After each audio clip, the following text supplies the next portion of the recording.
Hello everyone, तो ये हमारा फिफ्थ लेक्चर है क्लास 11th के लिए और आज हम पढ़ने वाले हैं सेल बायोलॉजी। सेल बायोलॉजी के अंदर दो चैप्टर आता है, सबको पता ही होगा। सबसे पहला तो कि हम जो आज पढ़ रहे हैं सेल बायोलॉजी, और दूसरा है इसके बाद आता है वो है सेल डिवीजन और सेल साइकिल का। अगर हम बात करें, दोनों चैप्टर बहुत इंपॉर्टेंट है। दोनों मिलाकर के जब बीच में क्वेश्चन आते हैं 15 टू 20 क्वेश्चन, 15 टू 17 क्वेश्चन तो आ ही जाते हैं मिनिमम, और मैक्सिमम की बात करो 17 टू 20 भी आ जाते हैं। बोर्ड्स की बात करो तो बोर्ड्स में भी ये चैप्टर बहुत इंपॉर्टेंट है। 10 टू 15 नंबर का ये चैप्टर होता है, तो दोनों के लिए बहुत इंपॉर्टेंट है। तो जब इसको स्टार्ट करते हैं, तो इस चैप्टर में हम क्या पढ़ेंगे, सिर्फ सेल के बारे में पढ़ेंगे कि सेल का स्ट्रक्चर कैसा होता है, उसका फंक्शन क्या होता है, इसके अंदर क्या क्या पार्ट्स आते हैं, ये हम देखेंगे, है ना। सेल का स्ट्रक्चर कुछ इस तरह का होता है। अगर हम सेल के बारे में कुछ इंट्रोडक्शन देना चाहें तो क्या देंगे कि सबसे आउटर में क्या प्रेजेंट होता है, कि सेल वॉल प्रेजेंट होता है जो सेल को प्रोटेक्शन प्रोवाइड करता है। इसके अंदर क्या होता है, एक मेम्ब्रेन होता है।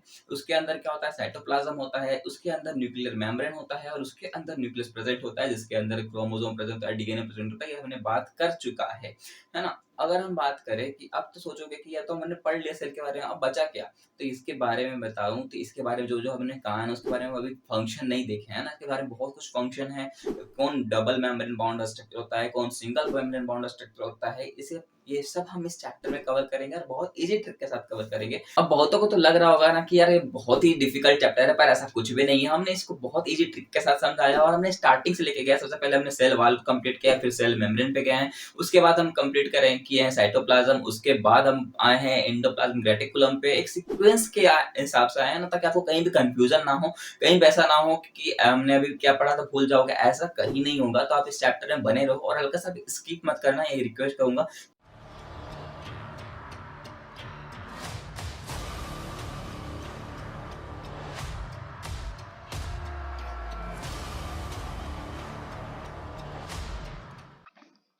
तो चलो सेल बायोलॉजी को स्टार्ट करते हैं। इंट्रोडक्शन तो हमने दे लिया है, फिर भी मैं फिर से बता देता हूँ एक चीज़ कि सेल बायोलॉजी के अंदर में हम क्या पढ़ेंगे, सेल के बारे में पढ़ेंगे डिटेल में, और सेल का स्ट्रक्चर को जानेंगे, सेल के फंक्शन को देखेंगे, और हम क्यों सेल को फंडामेंटल यूनिट ऑफ लाइफ कहते हैं वो देखेंगे, है ना। तो चलो, सेल का डायग्राम कुछ इस तरह का होता है, पर यहाँ पर डायग्राम देख के नहीं समझना है। इस डायग्राम को देखो, ये डायग्राम बहुत पेचीदा लग रहा है ना, इसलिए इस डायग्राम से भी नहीं समझना है। पर इतना बता दूं कि रियल में अगर देखा जाए तो प्लांट सेल कुछ इस तरह का दिखता है। आपको ये तो पता ही होगा कि सेल दो तरह के होते हैं ना, एक एनिमल सेल प्लांट और एक प्लांट सेल, अलग अलग सेल होते हैं। तो प्लांट सेल में क्या और एनिमल सेल में डिफरेंस बस ये बता देता हूँ कि दोनों में के बीच में डिफरेंस बस ये है कि प्लांट सेल में सेल वाल प्रेजेंट होता है और एनिमल सेल में सेल वाल एब्सेंट होता है। तो चलो, ये जो डायग्राम को ज़्यादा पेचीदा है तो इस डायग्राम से समझते हैं, है ना। आपको यहाँ पर सीक्वेंस को समझते जाना है ना। जैसे कि ये प्लांट सेल है, प्लांट सेल के सबसे बाहर में प्रेजेंट होता है क्या, सेल वाल। सेल वाल का काम क्या है, इस सेल को प्रोटेक्शन प्रोवाइड करना। अब प्रोटेक्शन प्रोवाइड करेगा तो इसको स्ट्रॉन्ग होना चाहिए, तो इस ये जो होता है हार्ड होता है और रिजिड होता है। और दूसरी बात ये है कि ये जो सेल वॉल होता है ये डेड होता है, मतलब इसमें जो है ना सेंस करने की कैपेबिलिटी नहीं होती। मतलब ये वाटर को भी अंदर आने देगा, और कुछ मॉइस्चर है तो उसको भी अंदर जाने दे देगा। तो अब ये सोचोगे कि ये प्रोटेक्शन कैसे प्रोवाइड कर रहा है, ये तो फिर आखिर मरा हुआ डेड है, तो फिर प्रोटेक्शन प्रोवाइड कैसे करेगा। तो मेन काम जो करता है ये सेल मेम्ब्रेन करता है। ये जो होता है ये लाइव होता है, ये सॉफ्ट भी होता है, और ये सेलेक्टिवली परमेएबल होता है। मतलब इसके अंदर कैपेसिटी है कि ये जो है चेक कर सकता है कि क्या इसके लिए अच्छा है और क्या इसके लिए बुरा। मतलब ये जिसको चाहेगा उसी को अंदर आने देगा, बाकी को रोके रखेगा। पर यहाँ पर एक पॉइंट याद रखना है कि ये सेल मेम्ब्रेन जो होता है ये पानी से डरता है, पानी से फियर होता है, मतलब पानी से बहुत डर लगता है ना। इसलिए इसको हम हेमोफेबिक कहते हैं, मतलब ये पानी से डरता है। अब क्यों डरता है वो आगे देखना है अपन को। तो अब सेल वॉल देख लिया, उसके अंदर क्या है, सेल मेम्ब्रेन है। उसके अंदर प्रेजेंट होता है साइटोप्लाज्म, और इस साइटोप्लाज्म के अंदर प्रेजेंट होता है क्लोरोप्लास्ट। क्लोरोप्लास्ट को अपन किचन ऑफ द सेल कहते हैं। किचन ऑफ द सेल क्यों कहते हैं, क्योंकि ये सेल के लिए क्या करता है, खाना बनाने का काम करता है ना। ये क्या करता है, खाना बनाने का काम करता है। कैसे खाना बनाता है, तो फोटोसिंथेसिस का प्रोसेस करता है, और फोटोसिंथेसिस का प्रोसेस जब करता है तो एक पिगमेंट बनता है। कौन सा पिगमेंट, उसको कहते हैं क्लोरोफिल।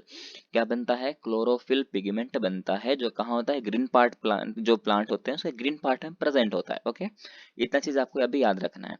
नोट्स में सब कुछ लिखा हुआ है, बस अभी आप समझते चलो बस। ओके, उसके बाद बात करते हैं हम इंडोप्लाज्मिक रेटिकुलम की। तो इंडोप्लाज्मिक से ही समझ में क्या आ रहा है, इंडो का मतलब क्या होता है, इनसाइड। ओके, और प्लाज्मा का मतलब क्या है, प्लाज्मा मेम्ब्रेन। तो प्लाज्मा मेम्ब्रेन के अंदर क्या था, साइटोप्लाज्म। तो हम अभी बात किसी कर रहे हैं, तो साइटोप्लाज्म की बात कर रहे हैं। तो इंडोप्लाज्मिक रेटिकुलम भी कहाँ प्रेजेंट होगा, साइटोप्लाज्म में प्रेजेंट होता है। ये देखो, ये है इंडोप्लाज्मिक रेटिकुलम। और इंडोप्लाज्मिक रेटिकुलम के अंदर हमें पढ़ना है क्या, गोल्गी एपरेटस के बारे में, और हमें पढ़ना है वैक्यूल के बारे में, और हमें लाइसोसोम के बारे में भी इसी के अंदर पढ़ना है। ओके, क्लियर है अभी तक? मैं जो बोलूँ बस उसी को समझो, है ना। फिर बात करते हैं माइटोकॉन्ड्रिया की। माइटोकॉन्ड्रिया की बात करें तो माइटोकॉन्ड्रिया को हम क्या कहते हैं, ATP mill of the house भी बोलो या तो फिर बोलो energy of the house cell, है ना। ये क्योंकि ये जो है सेल को एनर्जी प्रोवाइड करता है, किस फॉर्म में, तो एटीपी के फॉर्म में, और एटीपी का फुल फॉर्म होता है एडिनोसाइन ट्राइफॉस्फेट। इतना क्लियर है आपको? बस और याद रखना कि इस सेल में पैराक्सीजोम भी प्रेजेंट होता है, और सेल, ये जो प्लांट सेल होता है इसमें लार्ज वैक्यूल प्रेजेंट होता है ना, ये लार्ज वैक्यूल प्रेजेंट होता है। ये आपको लास्ट में पता चल बताएंगे हम। ओके, अब बात करते हैं सेल की। तो सेल जो होते हैं दो तरह के होते हैं, प्रोकैरियोटिक सेल और eukaryotic cell.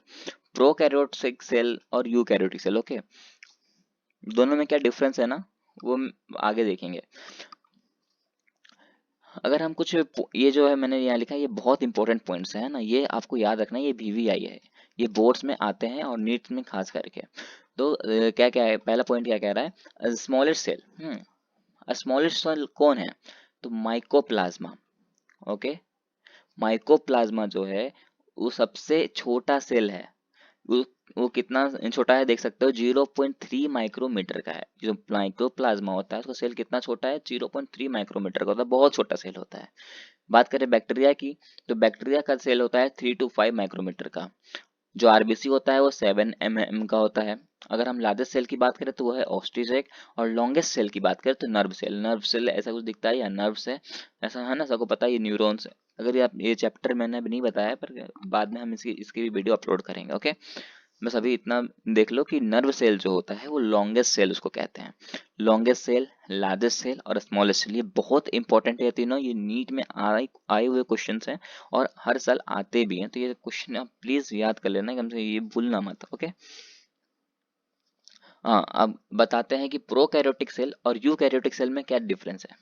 Okay, prokaryotic cell में जो होता है वो न्यूक्लियर मेम्ब्रेन उसमें एब्सेंट होता है। प्रोकैरियोटिक सेल में क्या होता है, न्यूक्लियर मेम्ब्रेन एब्सेंट होता है, और यूकैरियोटिक सेल में न्यूक्लियर मेम्ब्रेन प्रेजेंट होता है। ये बहुत इंपॉर्टेंट पॉइंट है। प्रोकैरियोटिक सेल में कौन कौन आएगा, बैक्टीरिया आएगा, ब्लू ग्रीन एल्गी आएगी, है ना, जिसको हम साइनोबैक्टीरिया भी कहते हैं, और माइकोप्लाज्मा आएगा और पेपीएलओ आएगा। और माइकोप्लाज्मा का हमने देख लिया कि माइकोप्लाज्मा क्या है, सबसे छोटा सेल है, कितना मीटर का होता है, 0.3 माइक्रोमीटर का होता है, ये आपको याद कर लेना है। ओके, सबसे पहले बात करते हैं हम अपन प्रोकैरियोटिक सेल की, फिर हम बात करेंगे यूकैरियोटिक सेल की। तो प्रोकैरियोटिक सेल में देखा जाए तो सबसे पहला टॉपिक अपना आता है सेल इनवेलप। देखो, सेल इनवेलप का मतलब क्या है, कि सेल को प्रोटेक्ट करने के लिए एक इनवेलप है, मतलब सेल के बाहरी का जो लेयर है उसी को कहते हैं सेल इनवेलप। जैसे कि हम कभी पार्टी में फंक्शन में जाते हैं तो हम क्या करते हैं, इनवेलप लेके जाते हैं ना, उसमें क्या कर अंदर में क्या रहता है, मनी रहता है। तो वो क्या एक तरह से क्या करके रखता है, वो मनी को एक तरह से सेफ से रखता है ना। तो उसी तरह सेल इनवेलप क्या है, तो वो एक एनवेलप है जो सेल को सेफ से रखता है। अब इसके भी 3 लेयर होते हैं। ओके, कौन कौन से, आउटर लेयर, मिडिल लेयर और इनर लेयर। आउटर लेयर को कहते हैं ग्लाइकोकैलेक्स, मिडिल लेयर को कहते हैं सेल वॉल, और इनर लेयर को कहते हैं प्लाज्मा मेम्ब्रेन। क्लियर है, यहाँ तक तो बहुत ही। ग्लाइकोकैलेक्स अगर लूजली शीट से बाउंडेड होगा तो हम कहेंगे वो स्लिम लेयर है, और अगर ग्लाइकोकैलेक्स अगर ठीक एंड टफ रहेगा, ठीक एंड टफ लेयर से अगर बाउंडेड होगा तो हम कहेंगे उसे कैप्स, वो कैसा है, वो कैप्सुलेटेड है। ओके, अब बात करते हैं प्लाज्मा मेम्ब्रेन की। तो ये जिसका इस जो प्रोकैरियोट्स है उसमें जो प्लाज्मा मेम्ब्रेन होते हैं वो structurally similar to that of eukaryotic cell. मतलब कि इसका जो प्लाज्मा मेम्ब्रेन होता है वो यूकैरियोटिक सेल के प्लाज्मा मेम्ब्रेन से बिल्कुल सिमिलर होते हैं, है ना। अब बात करते हैं मेसोजोम। मेसोजोम्स क्या है, मेसोजोम्स जो है वो कब फॉर्म होते हैं, तो मेसोजोम्स जो है जब प्लाज्मा मेम्ब्रेन का एक्सटेंशन होता है ना, जब प्लाज्मा मेम्ब्रेन का एक्सटेंशन होता है प्रोकैरियोटिक में, प्रोकैरियोट्स में, उससे फॉर्म होता है मेसोजोम्स। ध्यान से सुनना, जब प्रोकैरियोटिक सेल में जो प्लाज्मा मेम्ब्रेन है उसका जब एक्सटेंशन होता है ना, तो उससे फॉर्म होता है मेसोजोम्स। और ये इसके एक्सटेंशन से क्या होता है, जब प्लाज्मा मेम्ब्रेन का अगर एक्सटेंशन हो रहा है तो कहीं ना कहीं क्या हो रहा है, तो सरफेस एरिया क्या हो रहा है, इंक्रीज भी होता है। ओके, सिंपल सी बात है, जब प्लाज्मा मेम्ब्रेन जो है वो बढ़ रहा है तो उससे इसकी जो एरिया होगी, सरफेस एरिया वो भी तो बढ़ रही है ना। तो मेसोजोम के फॉर्मेशन से सरफेस एरिया भी बढ़ने लगती है। ओके, और वो किस किस फॉर्म में होते हैं, वेसिकल्स के फॉर्म में हो सकते हैं, ट्यूब्यूल्स के फॉर्म में हो सकते हैं, और लैमेला के फॉर्म में हो सकते हैं। अब ये करता क्या है, ये जो मेसोजोम्स है, मेसोजोम्स बन गया तो फॉर्मेशन किसका किसका करेगा, तो सेल वॉल का फॉर्मेशन कर सकता है, डीएनए का रेप्लिकेशन करवा सकता है, और आरएनए का भी फॉर्मेशन करवा सकता है। क्लियर है यहाँ तक। अब आते हैं क्रोमेटोफोर। क्रोमेटोफोर क्या कहता है, chromatophore in cyanobacteria there are other membranous extension. Chromatophore भी ये क्या करता है, मेम्ब्रेन का एक्सटेंशन ही प्रोवाइड कराने का काम करता है, पर किसमें, साइनोबैक्टीरिया में। साइनोबैक्टीरिया का दूसरा नाम क्या है, ब्लू ग्रीन एल्गी। अब बात करते हैं नोट में क्या लिखा है। नोट्स में ये लिखा हुआ है, ये बहुत इंपॉर्टेंट है, इसलिए मैंने यहाँ नोट लिखा है, ठीक है। नोट को तो बिल्कुल मिस मत करना।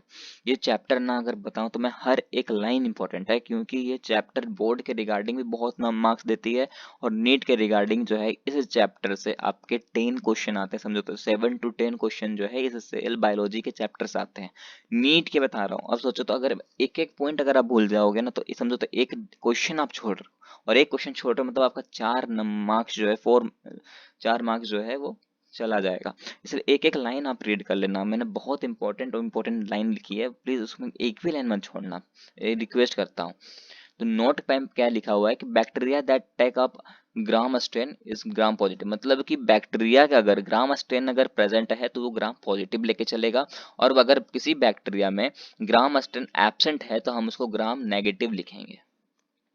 ओके, अब आते हैं जेनेटिक मटेरियल में। देखो, जिसने जो 11th अभी पढ़ रहा है तो वो तो जेनेटिक्स नहीं पढ़ा होगा, क्योंकि वो 12th का चैप्टर है, पर अगर जो नीट की प्रिपरेशन कर रहे हैं तो अगर जो मेरा वीडियो शुरू से देख रहे हैं उसके लिए तो कोई भी प्रॉब्लम नहीं आएगी, पर जो 11th में है, उसके लिए मैं क्लू दे देता हूँ कि जो जेनेटिक मटेरियल होता है वो और कोई नहीं, वो हमारा डीएनए और आरएनए ही होता है। ओके, क्लियर है यहाँ तक। अब डीएनए और आरएनए आपको पता ही है कि कैसे होंगे, वो नेकेड होते हैं, है ना, उसको देख तो सकते नहीं है तो वो नेकेड ही हुए। तो वो इसमें भी जो प्रोकैरियोटिक सेल है उसमें भी जो जेनेटिक मटेरियल होता है वो नेकेड होता है, और उसमें न्यूक्लियर मेम्ब्रेन कैसे होते हैं, एब्सेंट होते हैं, हमने पहले ही देखा है। और ये जेनेटिक मटेरियल के अंदर इसमें क्या क्या होगा, हमारा जेनेटिक मटेरियल क्या है, डीएनए है, लेकिन प्रोकैरियोट्स में डीएनए के साथ साथ प्लाज्मिड भी प्रेजेंट होता है, और इस प्लाज्मिड कैसा होता है, तो स्मॉल होता है, सर्कुलर शेप का होता है, नेकेड होता है, और रेसिस्टेंस टू एंटीबायोटिक्स होता है। अगर हम बात करें राइबोसोम की, तो राइबोसोम जो है वो प्लाज्मा मेम्ब्रेन के साथ एसोसिएशन रखता है, और इसका काम क्या है, तो प्रोटीन को सिंथेसिस करना, प्रोटीन को सिक्रिएट करना, है ना। और राइबोसोम जो है ये कितने एस में प्रेजेंट होता है, प्रोकैरियोटिक में, तो 70 एस के साथ प्रेजेंट होता है। ये बहुत इंपॉर्टेंट लाइन है सारे के सारे, है ना। राइबोसोम जो है उस प्रोकैरियोटिक में 70 एस के साथ प्रेजेंट होता है, जो टूटते हैं किसमें, 50 एस प्लस 30 एस में, और ये जो एस है उसको हम कहते हैं सेडबर्ग यूनिट या तो फिर सेडिमेंटेशन कोफिशिएंट। ओके, जो कि डेंसिटी और साइज बताता है। अब आता है पॉलीजोम। पॉलीजोम कहो या से पॉलीराइबोसोम कहो, बात एक ही है ना। पॉलीराइबोसोम का मतलब क्या होगा कि एक से अधिक राइबोसोम, और एक से अधिक राइबोसोम कब बनेगा, तो जब 2 राइबोसोम मिलेंगे या 3 राइबोसोम मिलेंगे तभी तो बनेगा ना। तो जैसे कि अब यहाँ पर क्या है, एक राइबोसोम है और एक है एमआरएनए। एमआरएनए का फुल फॉर्म क्या होता है, मैसेंजर आरएनए। ओके, क्या होता है, मैसेंजर आरएनए। और मैसेंजर आरएनए, आरएनए का फुल फॉर्म सबको पता होगा, राइबोन्यूक्लिक एसिड। तो एक राइबोसोम जो है यहाँ पर है, और एक राइबोसोम जो है इस मैसेंजर आरएनए से ले लिया जाए, दोनों को अगर हम मिला दे तो क्या बन जाएगा, 2 आरएनए मिलेंगे ना, तो दो मतलब कि 2 राइबोसोम मिलेगा, 2 राइबोसोम मिलेगा तो क्या बनेगा, एक पॉलीसोम बन जाएगा। ओके, अब बातें हैं सरफेस स्ट्रक्चर। सरफेस स्ट्रक्चर की बात करें तो 3 होते हैं, कौन कौन से, एक है फ्लैजिला, एक है पिलाई, एक है फिमराई। फ्लैजिला का काम है मूवमेंट करना, पिलाई और फिमराई का काम होता है अटैचमेंट प्रोवाइड करना। क्लियर है। फ्लैजिला जो होता है फिलामेंट का बना होता है, हुक से, है ना। कैसा बॉडी शेप होता है, तो हुक शेप का होता है, बेसल बॉडी में प्रेजेंट होता है। पिलाई की बात करो तो ये किसका बना होता है, तो एक पिलीन प्रोटीन से मिलकर के बना होता है। और फिमरे जो है ये किससे बना होता है, तो ये ब्रिस्टल लाइक फाइबर से मिलकर के बना होता है। ये 3 चीज आपको याद रखना है इसकी। अब आता है इंक्लूजन बॉडी। इंक्लूजन बॉडी का काम क्या है, जो प्रोकैरियोटिक सेल है ना वो अपना वेस्ट मटेरियल जो है उस इंक्लूजन बॉडी के फॉर्म में ही स्टोर करके रखते हैं। ओके, अब आता है गैस वैक्यूल। गैस वैक्यूल की बात करो तो वो गैस वैक्यूल जो है वो जो है blue green purple green photosynthetic bacteria के अंदर प्रेजेंट होता है। यहाँ तक की बात करो तो यहाँ तक हमने अभी तक जो भी पढ़ा ना वो जो प्रोकैरियोटिक सेल था उसके लिए था। मतलब हमने आधा लेक्चर जो है अभी तक कवर कर लिया है। अब हम पढ़ना है इस यूकैरियोटिक सेल के बारे में, और अब बता दूं आधा से ज़्यादा चैप्टर जो है यूकैरियोटिक के बारे में ही है, और ये बहुत इंपॉर्टेंट है, तो आप इसको मिस मत करना। और इसके लिए मैंने ना नॉर्मल नोट्स बनाया ताकि जो बोर्ड्स की प्रिपरेशन कर रहे हैं उससे भी कोई प्रॉब्लम ना आए, और नीट के रिगार्डिंग भी कोई प्रॉब्लम ना आए, क्योंकि मैंने पहले ही कह दिया ये चैप्टर बहुत इंपॉर्टेंट है, बहुत ही ज़्यादा मार्क्स स्कोरिंग चैप्टर है। और आप ज़्यादा डिटेल में नहीं जाना, बस मैं जो बोलूँ ना वो आप उसको फोकस करना, आप बहुत अच्छे कर पाओगे। क्लियर है? चलो स्टार्ट करते हैं यूकैरियोट्स। तो यूकैरियोट्स में सबसे पहले आते हैं सेल वाल में। तो सेल वाल जो होता है वो हार्ड एंड रिजिड होता है, वो डेड होता है, ये हमने पहले ही बात कर लिया है। वो परमिएबल भी होता है, ये भी बता दिया था। प्लांट में प्रेजेंट होते हैं, ये भी बता दिया है। लेकिन सेल वाल और किस में होता है, तो फंगी में होता है, एल्गी में होता है, बैक्टीरिया में होता है। सिर्फ एक बैक्टीरिया में प्रेजेंट होता है, उस बैक्टीरिया का नाम है पेप्टिडियोलॉजी, है ना, पेप्टिडोलॉजी कैन। अगर हम बात करें तो ये एनिमल में एब्सेंट होता है और माइकोप्लाज्मा में भी एब्सेंट होता है। हम अब बात करते हैं ये जो प्लांट है हमारा, है ना, प्लांट का सेल ही पढ़ रहे हैं, तो प्लांट के सेल वाल में कौन कौन सी चीज प्रेजेंट होते हैं। प्लांट के सेल वाल में सेलुलोज प्रेजेंट होता है, हेमिसेलुलोज प्रेजेंट होता है, पैक्टिन प्रेजेंट होता है और प्रोटीन प्रेजेंट होता है। ओके। अब सेलुलोज जो होता है ये क्या करता है, तो सेलुलोज सिंथेसिस, इसके अंदर सेलुलोज सिंथेसिस एंजाइम प्रेजेंट होता है। ओके। हेमिसेलुलोज और पैक्टिन ये दोनों मिल करके क्या बनाता है, डिक्टियोसोम का फॉर्मेशन करता है, और इस डिक्टियोसोम को हम कहते हैं गोल्गी बॉडी। डिक्टियोसोम को क्या कहते हैं, गोल्गी बॉडी भी कहते हैं। प्रोटीन का काम हमने देख लिया है। प्रोटीन का काम, प्रोटीन जो है, प्रोटीन को सिक्रेट कौन करता है, तो राइबोसोम सिक्रेट करेगा। ये तो हमने पहले देख लिया। सॉरी, प्रोटीन जो है वो राइबोसोम जो है सिंथेसिस करता है। ओके। राइबोसोम प्रोटीन को देखेगा और वो उसके पास चिपक जाता है एक तरह से, समझो तो। ओके। अब बात करते हैं एल्गी की। तो एल्गी में कौन कौन से एल्गी के सेल वाल में कौन कौन से चीज प्रेजेंट होते हैं। तो एल्गी का जो सेल वाल होता है उसमें सेलुलोज प्रेजेंट होता है, गैलेक्टेन प्रेजेंट होता है, मैनन प्रेजेंट होता है और CSCO3 प्रेजेंट होता है। देखो यहाँ पर जो एन है ना, एन जो है वो पॉलीमर बताता है गैलेक्टेज का। किसका बताता है, गैलेक्टोज का। बोलो तो ये पॉलीमर बताता है ना। जैसे कि जो भी हो गया गैलेक्टेन, मैनन, ये एन जो आ रहा है ना, इसको याद रखना कि ये सब के सब जो हैं ये गैलेक्टोज के पॉलीमर्स हैं। ये एक्चुअली इतना भी डीपली नहीं आता है क्वेश्चन, बस सोचा कि मैं बता दूं, है ना। फिर बात करते हैं type of cell wall. Cell wall के दो टाइप होते हैं, एक होता है प्राइमरी सेल वाल और एक होता है सेकेंडरी सेल वाल, है ना। टर्सरी सेल वाल होते हैं पर आपके ये एनसीईआरटी में नहीं दिया हुआ है, तो आपको बस फोकस करना है प्राइमरी सेल वाल और सेकेंडरी सेल वाल में। प्राइमरी सेल वाल जो है कुछ इस तरह का दिखता है और सेकेंडरी सेल वाल कुछ इस तरह का दिख रहा है ना, बहुत सारे। यहाँ पर देखा जाए तो सिर्फ एक ही लेयर है, आपको दिख रहा होगा, है ना, एक सेल वाल है और एक सेल मेम्ब्रेन है। लेकिन सेकेंडरी सेल में देखो तो एक सेल वाल है और इसके अंदर सेल मेम्ब्रेन है और बीच में 3 लेयर प्रेजेंट है, S1 S2 और S3, है ना, S1 S2 और S3। तो यहाँ पर देखो समझने वाली बात यह है कि प्राइमरी सेल वाल जो है वो किस में होता है, उसमें होता है मेरिस्टेमेटिक सेल में। किस में होता है, मेरिस्टेमेटिक सेल। मेरिस्टेमेटिक सेल जो है वो आगे जाकर के सेकेंडरी सेल में कन्वर्ट होता है। मतलब ये प्राइमरी सेल वाल जो है आगे जाकर के सेकेंडरी सेल वाल में कन्वर्ट होता है। लॉजिकली समझो, आप पहले केस में से प्राइमरी स्कूल में पढ़ते थे और फिर प्राइमरी स्कूल से जब आप हटते हो तब आते हो सेकेंडरी स्कूल में, तो उसी तरह जो प्राइमरी सेल वाल है ये बाद में सेकेंडरी सेल वाल में कन्वर्ट हो जाता है। जब ये सेकेंडरी सेल वाल में कन्वर्ट होता है तो इसके अंदर बहुत सारे लेयर हो जाते हैं। वो कौन कौन से हैं, S1 है, S2 है और S3 होता है। तो ये S3 लेयर जो होता है ये लेटेस्ट लेयर है, मतलब समझो तो लास्ट का लेयर यही है, S3 होता है। ओके। और इससे क्वेश्चन आए हुए हैं नीट में, इसलिए मैं बता रहा हूँ, ध्यान से सुनना बस। ये जो प्राइमरी सेल वाल होता है वो डिवीजन कर सकता है। मैं यहाँ देखो, यहाँ लिखा जो प्राइमरी सेल वाल होता है ना वो डिवीजन कर सकता है, ये एक्सपेंड कर सकता है।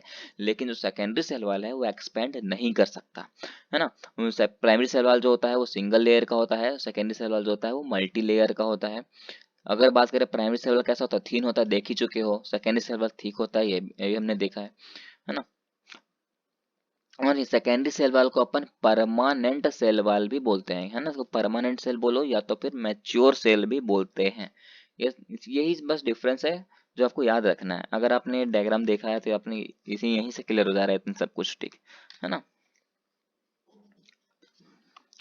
अब हमें पढ़ना है मिडिल लेमेला और उसी को मिडिल लेमेला और plasmodesmata. Okay, middle lamella and plasmodesmata.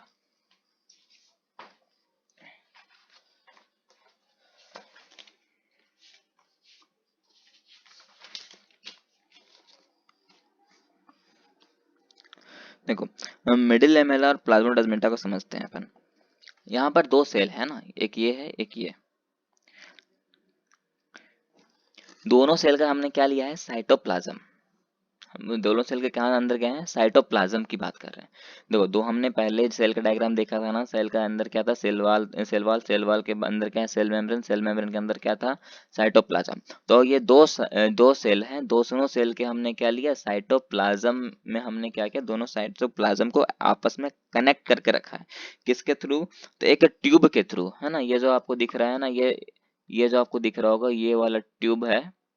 इस ट्यूब के थ्रू, है ना, ये जो ट्यूब है ना, ये वाला ट्यूब, इस ट्यूब के थ्रू हमने दो सेल के साइटोप्लाज्म को आपस में अटैच करके रखा है। क्लियर है। उस ट्यूब को हम बोलते हैं डेस्मोट्यूब्यूल। क्या नाम दिया है उस ट्यूब का, डेस्मोट्यूब्यूल बोले हैं। बात को समझते चलो, है ना। उस ट्यूब को हमने क्या नाम दिया है, डेस्मोट्यूब्यूल नाम दिया है। क्लियर है। और ये दो सेल के बीच का जो गैप है ना, इस गैप में एक फ्लूइड प्रेजेंट है। उस फ्लूइड को हम कहे हैं क्या, पोर। क्या कहे हैं, पोर कहते हैं। क्या कहते हैं, पोर कहते हैं। तो बस ध्यान सुनो आप, ये जो मिडिल लेमेला है और प्लाज्मोडेस्माटा है, वो किससे मिल करके बना है, इसी डेस्मोटिब्यूल और इस पोर से मिल करके बना है ना। इस डेस्मोटिब्यूल और इस पोर से मिल करके बना है। क्लियर है। मतलब अभी भी सोच रहे होगा ना यार कि ये मिडिल लेमेला आखिर बना तो इससे है, पर ये एक्चुअली है क्या। तो मिडिल लेमेला जो है ना, ये एक तरह से प्लांट सीमेंट का काम करता है। जिस तरह सीमेंट क्या है ना, सीमेंट कैसे क्या करता है, हम एक ईंट देते हैं, फिर उसके ऊपर सीमेंट रखते हैं, उसके ऊपर फिर क्या करते हैं, ईंट रखते हैं। तो बस उसी तरह लॉजिकली समझो, एक सेल है, उस सेल के बीच में क्या है, डेस्मोटिब्यूल है, और उसके ऊपर फिर से एक सेल दे दिया, तो उससे क्या करके अटैच करके रखने के लिए, तो वो जो अटैचमेंट है, वो अटैचमेंट कौन प्रोवाइड कर रहा है, तो ये मिडिल लेमेला ही प्रोवाइड करता है।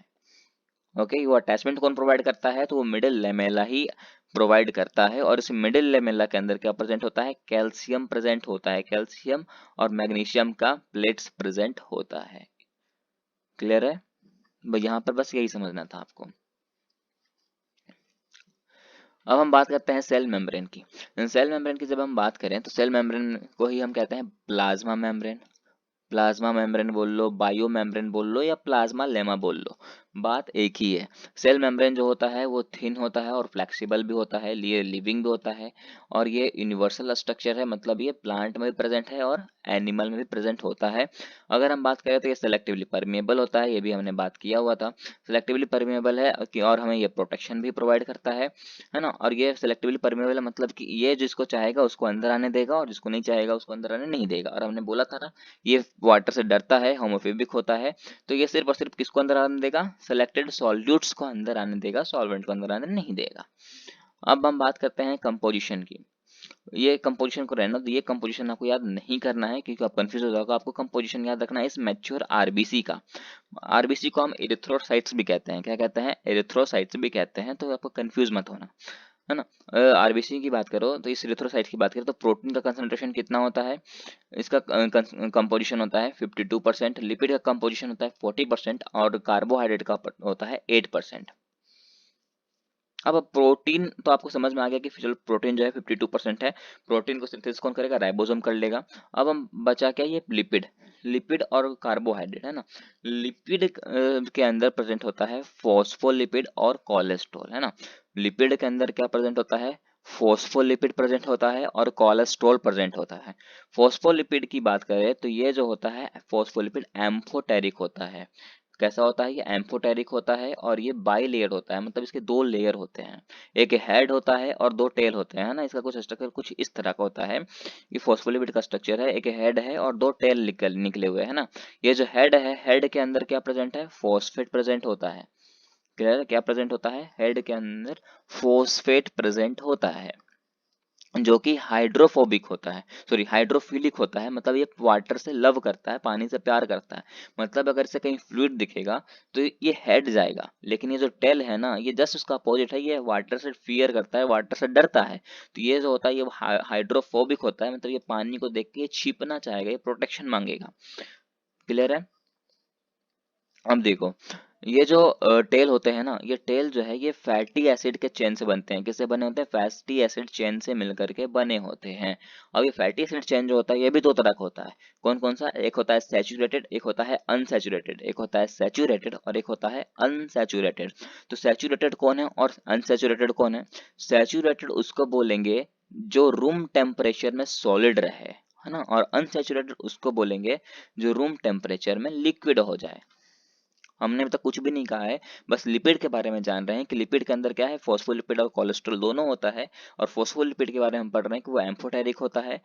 फॉस्फोलिपिड बाई लेयर होता है। इसके हेड होते हैं, दो टेल होते हैं। हेड जो होता है वो वाटर से लव करता है और टेल जो है वो वाटर से लव नहीं करता, वो फियर करता है।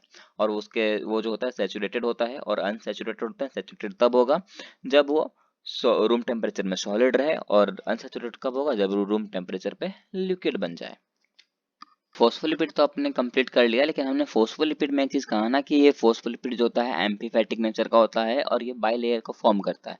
अब कैसे करता है वो इस डायग्राम के थ्रू समझेंगे, है ना। ये वाला डायग्राम को अपन को देखना है। हमने अभी कहा था ना कि फॉस्फोलिपिड में ये होता है हेड, ये होता है टेल। टेल जो होता है वाटर से फियर करता है, मतलब वाटर से डरता है।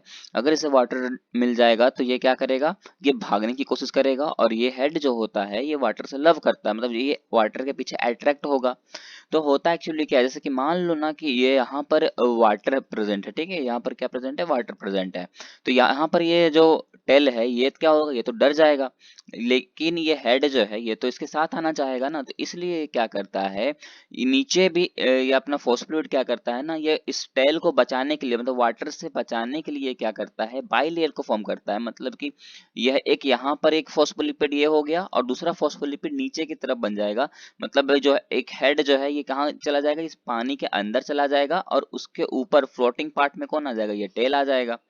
इससे क्या होगा? इस हेड को जो है वाटर भी मिल जाता है और ये जो टेल है ये प्रोटेक्ट रह जाता है।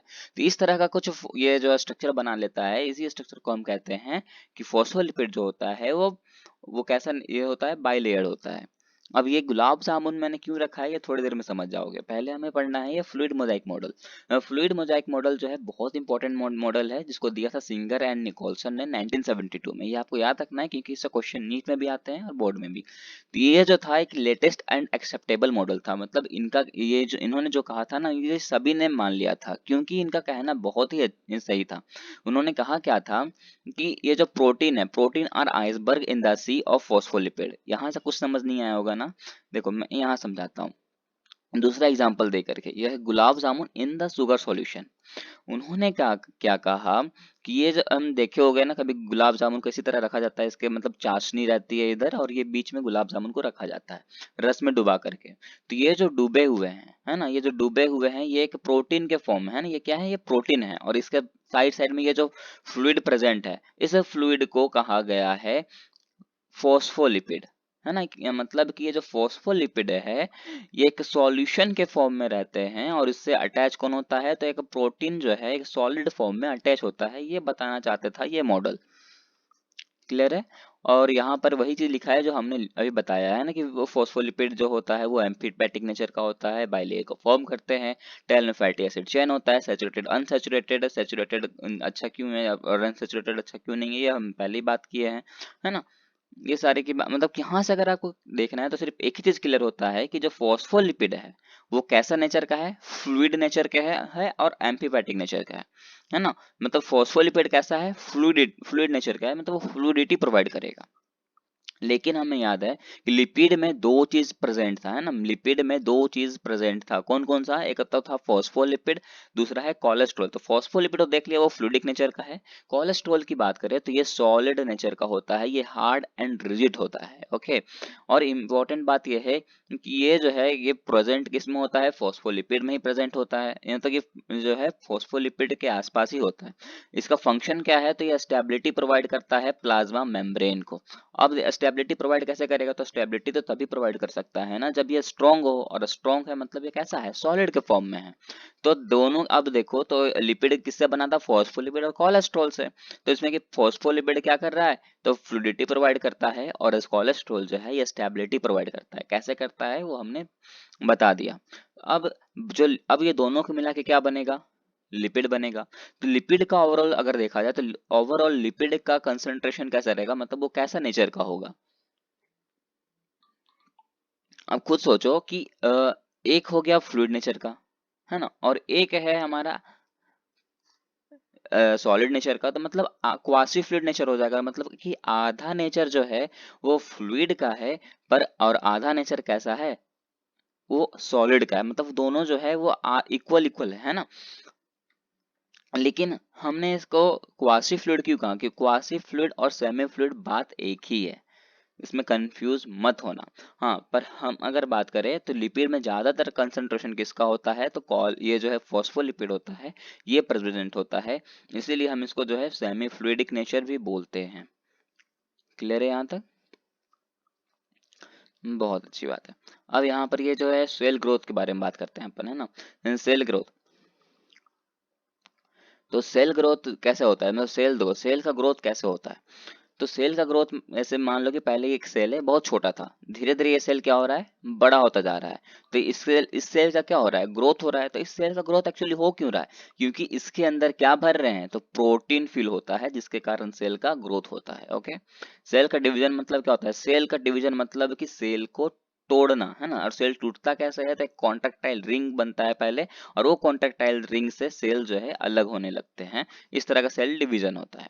फिर बात करें कि formation of intercellular junction. Intercellular मैंने बात करा है, इंटरसेलुलर इंटर का मतलब और इंट्रा का मतलब मैंने पहले ही बताया है, पर जो बोर्ड्स की जो 11th की बोर्ड पढ़ रहे होंगे उनको उनको अभी तक क्लियर नहीं होगा, क्योंकि वो मैंने जेनेटिक्स में ही बताया था। तो फिर से एक बार रिपीट कर देते हैं कि ये जो इंटरसेलुलर का मतलब होता है कि दो डिफरेंट डिफरेंट सेल, है ना। इंटर का मतलब होता है दो डिफरेंट डिफरेंट, जैसे हम बोलते हैं ना ये कि इंटरनेशनल मैच नहीं बोलते हैं यार, कि आज इंडिया और पाकिस्तान का मैच है या फिर इंडिया श्रीलंका का मैच चल रहा है, तो हम बोलते हैं ना इंटरनेशनल मैच। इंटरनेशनल नाम का मतलब क्या हो रहा है, कि दो डिफरेंट डिफरेंट नेशन के बीच होने वाला मैच। तो और यहाँ पर क्या है, इंटरसेलुलर, तो मतलब क्या है कि दो डिफरेंट डिफरेंट सेल के बीच का गैप है ना, उसी को कहते हैं इंटरसेलुलर जंक्शन। तो जब दो डिफरेंट डिफरेंट सेल आपस में एक जंक्शन फॉर्म करते हैं, उस जंक्शन को कहते हैं इंटरसेलुलर जंक्शन। क्लियर है। एक है इंडोसाइटोसिस और एक होता है सिक्रेशन, दोनों जैसे अपोजिट। मतलब इंडोसाइटोसिस का मतलब क्या है, इंडो का मतलब क्या होता है, अंदर आना। साइटोसिस का मतलब होता है फूड, मतलब फूड जब सेल के अंदर आता है तो हम कहेंगे इंडोसाइटोसिस, और जब फूड को बाहर भेजना रहता है सेल से, तो हम उसको कहते हैं, उस प्रोसेस को कहते हैं सिक्रेशन। क्लियर है। अब बात करते हैं प्रोटीन की, है ना, क्योंकि हमने ये बात कर लिया लिपिड की बात कर ली, जो कि 40% प्रेजेंट था। अब बचा क्या क्या, एक है कार्बोहाइड्रेट, दूसरा प्रोटीन। अब बात करते हैं प्रोटीन की, क्योंकि प्रोटीन हमने देख लिया ना कि फोस्फोलिपिड से कनेक्टेड है प्रोटीन। अब प्रोटीन कितना परसेंट प्रेजेंट होता है आरबीसी में, तो 52% प्रेजेंट होता है।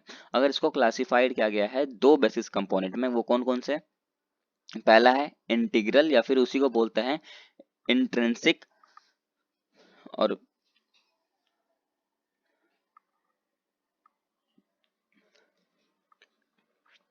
एक है इंट्रिंसिक प्रोटीन और दूसरा है एक्सट्रिंसिक प्रोटीन, है ना।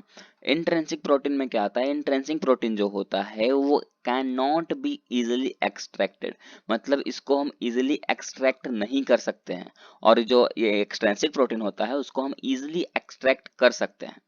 अब ये जो इंट्रिंसिक प्रोटीन है ये भी दो टाइप का होता है, एक होता है पार्शियली ब्यूरिड, एक होता है कंप्लीटली ब्यूरिड, है ना। एक होता है पार्शियली ब्यूरिड और एक होता है कंप्लीटली ब्यूरिड। पार्शियली ब्यूरिड क्या कहता है, ब्यूरिड इन वन लेयर, मतलब कि ये कह रहा है कि जो फोस्फोलिपिड है ना, ये कुछ फोस्फोलिपिड का ये स्ट्रक्चर है, यहाँ पर देख सकते हो हमने बनाया है, ये बाइलेटरल है ना, बाइलेटरल है, दिख सकते हो। यहाँ पर एक फोस्फोलिपिड है, इसके नीचे जस्ट एक फोस्फोलिपिड प्रेजेंट है, यहाँ पर एक फोस्फोलिपिड प्रेजेंट है, एक यहाँ पर फोस्फोलिपिड प्रेजेंट है। तो देखो प्रोटीन का अगर लेयर देखा जाए तो इस फोस्फोलिपिड पर ही अगर सिर्फ प्रेजेंट है, मतलब एक, है ना, एक एक ही जगह पर, एक ही लेयर में अगर एक ही फॉस्फोलिपिड में अगर प्रोटीन का लेयर प्रेजेंट है तो हम कहेंगे पार्शियली ब्यूरिड प्रोटीन है। और अगर हम बात करें कि इस ये जो अब यह स्ट्रक्चर देखो कंप्लीटली ब्यूरिड वाला, कि यहाँ पर ये ऊपर में कितने फॉस्फोलिपिड है, 2 फॉस्फोलिपिड है, नीचे कितने फॉस्फोलिपिड, 2 फॉस्फोलिपिड है। दोनों के हेड में क्या प्रेजेंट है, तो दोनों के हेड में प्रोटीन प्रेजेंट है, ऊपर वाले में फॉस्फोलिपिड में भी और नीचे वाले फॉस्फोलिपिड में भी। तो इस तरह के प्रोटीन को हम कहेंगे कंप्लीटली ब्यूरिड प्रोटीन, मतलब कि दोनों तरफ जो बाइलेयर फॉर्म हो रहा है फॉस्फोलिपिड का, दोनों तरफ प्रोटीन का लेयर प्रेजेंट है। क्लियर है? अब बात करो कार्बोहाइड्रेट की। कार्बोहाइड्रेट हमें पता है कितना परसेंट प्रेजेंट है, 8% प्रेजेंट होता है ना। इसको हम ओलिगोसैकेराइड भी कहते हैं, जिसमें कि 2 to 10 मोनोसैकेराइड मिलते हैं, तब जाके एक ओलिगोसैकेराइड फॉर्म होता है। ये अटैच होता है प्रोटीन से भी और लिपिड से भी। लिपिड में ही हमारा आ गया क्या क्या, फॉस्फोलिपिड और कोलेस्ट्रॉल। हमने देखा ना कि ये फॉस्फोलिपिड जो था वो प्रोटीन से किस तरह अटैच होता है। तो देखा जाए तो अगर तीनों के तीनों देख रहे हैं तो फॉस्फोलिपिड हो गया, प्रोटीन हो गया और कार्बोहाइड्रेट, तीनों के तीनों जो है एक दूसरे से अटैच रह रहे हैं, देख सकते हो है ना। ये अटैच है इससे, एक अटैच रहता है इससे। तो ये जो हैं तीनों आपस में अटैच होते हैं। और ये क्या फॉर्म करता है, कि ये जो प्रोटीन होता है ये फॉर्म क्या करता है, ग्लाइकोप्रोटीन को फॉर्म करता है। और ये लिपिड जो होता है ये फॉर्म करता है ग्लाइकोप्रोटीन, है ना। अब ये ग्लाइकोलिपिड और ग्लाइकोप्रोटीन क्या है, अभी ये डाउट चल रहा होगा ना कि ये ग्लाइकोलिपिड क्या है, ये ग्लाइकोप्रोटीन क्या है। ग्लाइको का वर्ड क्या होता है, ग्लाइकोड का वर्ड है ग्लूकोज, है ना। और ग्लूकोज में आता है स्टार्च। तो कहीं ना कहीं स्टार्च का रोल है। अब ये प्रोटीन से ग्लाइकोप्रोटीन कैसे बन जाएगा और लिपिड से ग्लाइकोप्रोटीन कैसे फॉर्म होगा, वो हम देखेंगे गोल्गी एपरेटस में। कहाँ देखेंगे, गोल्गी एपरेटस में। तब तक के लिए इसको कंटिन्यू किया जाए, ओके। अब इसको छोड़ देते हैं, हम वहां पर इसको क्लियर करेंगे।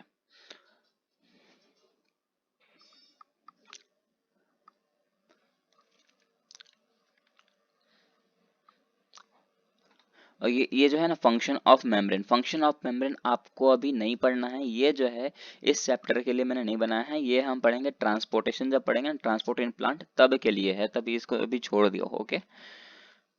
अब आते हैं एंडोप्लाज्मिक रेटिकुलम में। एंडोप्लाज्मिक रेटिकुलम का मतलब हमने पहले ही बता दिया है। एंडोप्लाज्मिक रेटिकुलम क्यों कहते हैं, कि एंडो का मतलब क्या होता है, अंदर की ओर। प्लाज्मिक का मतलब क्या होता है, प्लाज्मा, मतलब प्लाज्मा मेम्ब्रेन के अंदर रेटिकुलम। रेटिकुलम का मतलब होता है नेटवर्क। क्या होता है, नेटवर्क। तो कहने का मतलब, अब इसको जोड़ दो तो क्या बनेगा, कि प्लाज्मा मेम्ब्रेन के अंदर एक नेटवर्क लाइक स्ट्रक्चर होता है, उसको कहते हैं एंडोप्लाज्मिक रेटिकुलम। और हमें सबको पता होगा कि प्लाज्मा मेम्ब्रेन के अंदर क्या होता है, तो साइटोप्लाज्म होता है। तो एंडोप्लाज्मिक रेटिकुलम किसको बोल रहे हैं, साइटोप्लाज्म को बोल रहे हैं, मतलब साइटोप्लाज्म के अंदर प्रेजेंट है। तो अगर आप बायोलॉजी में वर्ड को तोड़ना सीख गए ना, तो आप बायोलॉजी तुरंत सीख जाओगे। तो ये थोड़ा थोड़ा वर्ड को तोड़ना सीखो, है ना, उससे भी बहुत सारी चीज जो है आपको कोरिलेट कर सकते हो। क्लियर है? अब ये एंडोप्लाज्मिक रेटिकुलम जो होता है, ये दो तरह का होता है ना, दो तरह का होता है। एक होता है SER, एक होता है RER। अब ये SER क्या है, RER क्या है। SER का फुल फॉर्म होता है स्मूथ इंडोप्लाज्मिक रेटिकुलम, और RER का मतलब होता है rough endoplasmic reticulum. Smooth endoplasmic reticulum और रफ इंडोप्लाज्मिक रेटिकुलम। जो स्मूथ इंडोप्लाज्मिक रेटिकुलम होता है उसको अपन कहते हैं ए ग्रैंडुलर। मतलब क्यों कहते हैं ग्रैंडुलर, क्योंकि ये ए ग्रैंडुलोसाइट्स प्रेजेंट होते हैं इसके अंदर।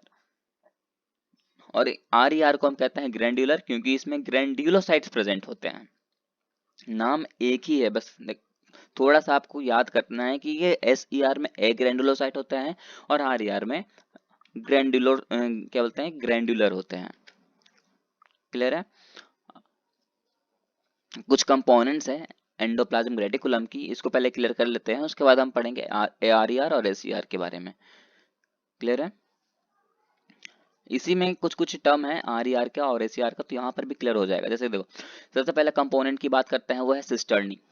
सिस्टर्नी का कुछ इस तरह का स्ट्रक्चर होता है ना। सिस्टर्नी कुछ इस तरह का स्ट्रक्चर होता है।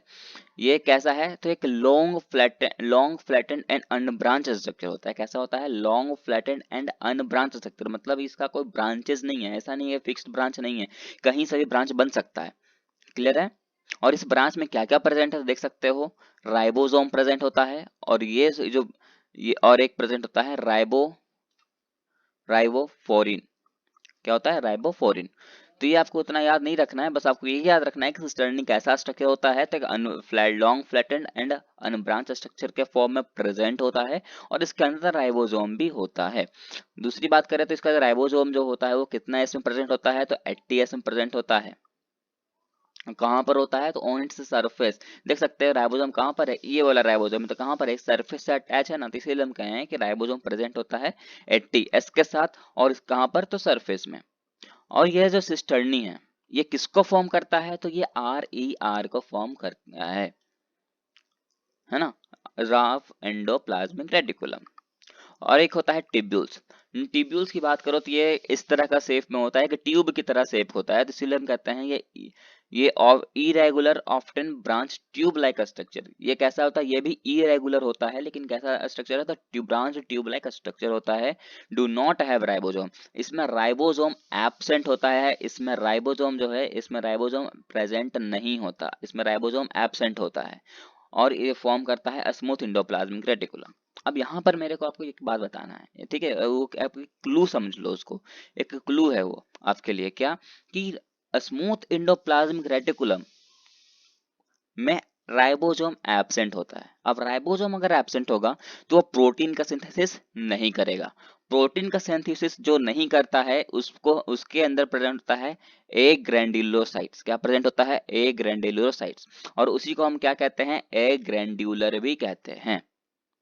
इसीलिए हम जो है ये SER को क्या कहते हैं, ए ग्रैंडुलर कहते हैं, क्योंकि इसके अंदर क्या होता है, प्रोटीन जो है, राइबोसोम जो होता है एब्सेंट होता है, जिसके कारण प्रोटीन का सिंथेसिस नहीं हो पाता, इसीलिए हम इसको ए ग्रैंडुलर कहते हैं। और RER का जस्ट अपोजिट हो जाएगा, RER में क्या होता है, राइबोसोम प्रेजेंट होता है, मतलब कि प्रोटीन प्रेजेंट है, इसीलिए हम इसको कहते हैं ग्रैंडुलर। तो अब क्लियर हो गया ना ये SER और RER क्या हो गया, तो ये तो आपको आप क्लियर हो गया होगा पूरी तरह से। चलो अब आते हैं गोल्गी apparatus में, या फिर यूं बोल लो कि गोल्गी कॉम्प्लेक्स में, है ना। गोल्गी कॉम्प्लेक्स को हम क्या कहते हैं, middle man of the cell भी बोलते हैं, क्योंकि ये सेल के मिडल में प्रेजेंट होता है, इसलिए हम middle man of the cell बोलते हैं। क्लियर है, गोल्गी कॉम्प्लेक्स को गोल्गी बॉडी भी बोल सकते हैं। इसका अगर सिंपली काम क्या अगर बताएं तो सिंपली इसका काम है पैकेजिंग करना। ये क्या करता है, पैकेजिंग करता है ना। किसका पैकेजिंग करता है, तो मटेरियल्स का पैकेजिंग करेगा। कैसे करेगा, अब वो देखो, इसका फंक्शन को समझते हैं अपन।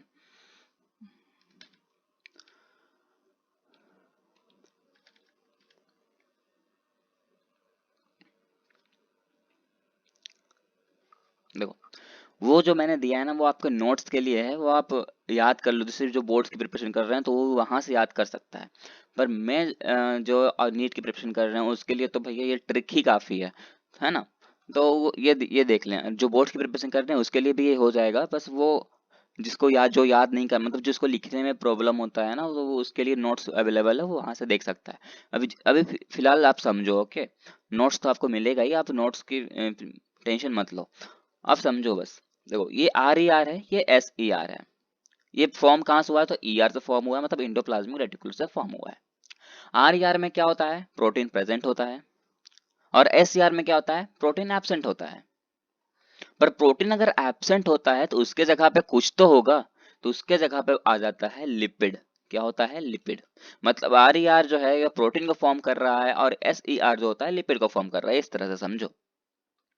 और ये अब ये क्या है, ये प्रोटीन जो है ये कहाँ पर आएगा, ये middle man of the sale पास आएगा, मतलब कि गोल्गी बॉडी के पास आएगा।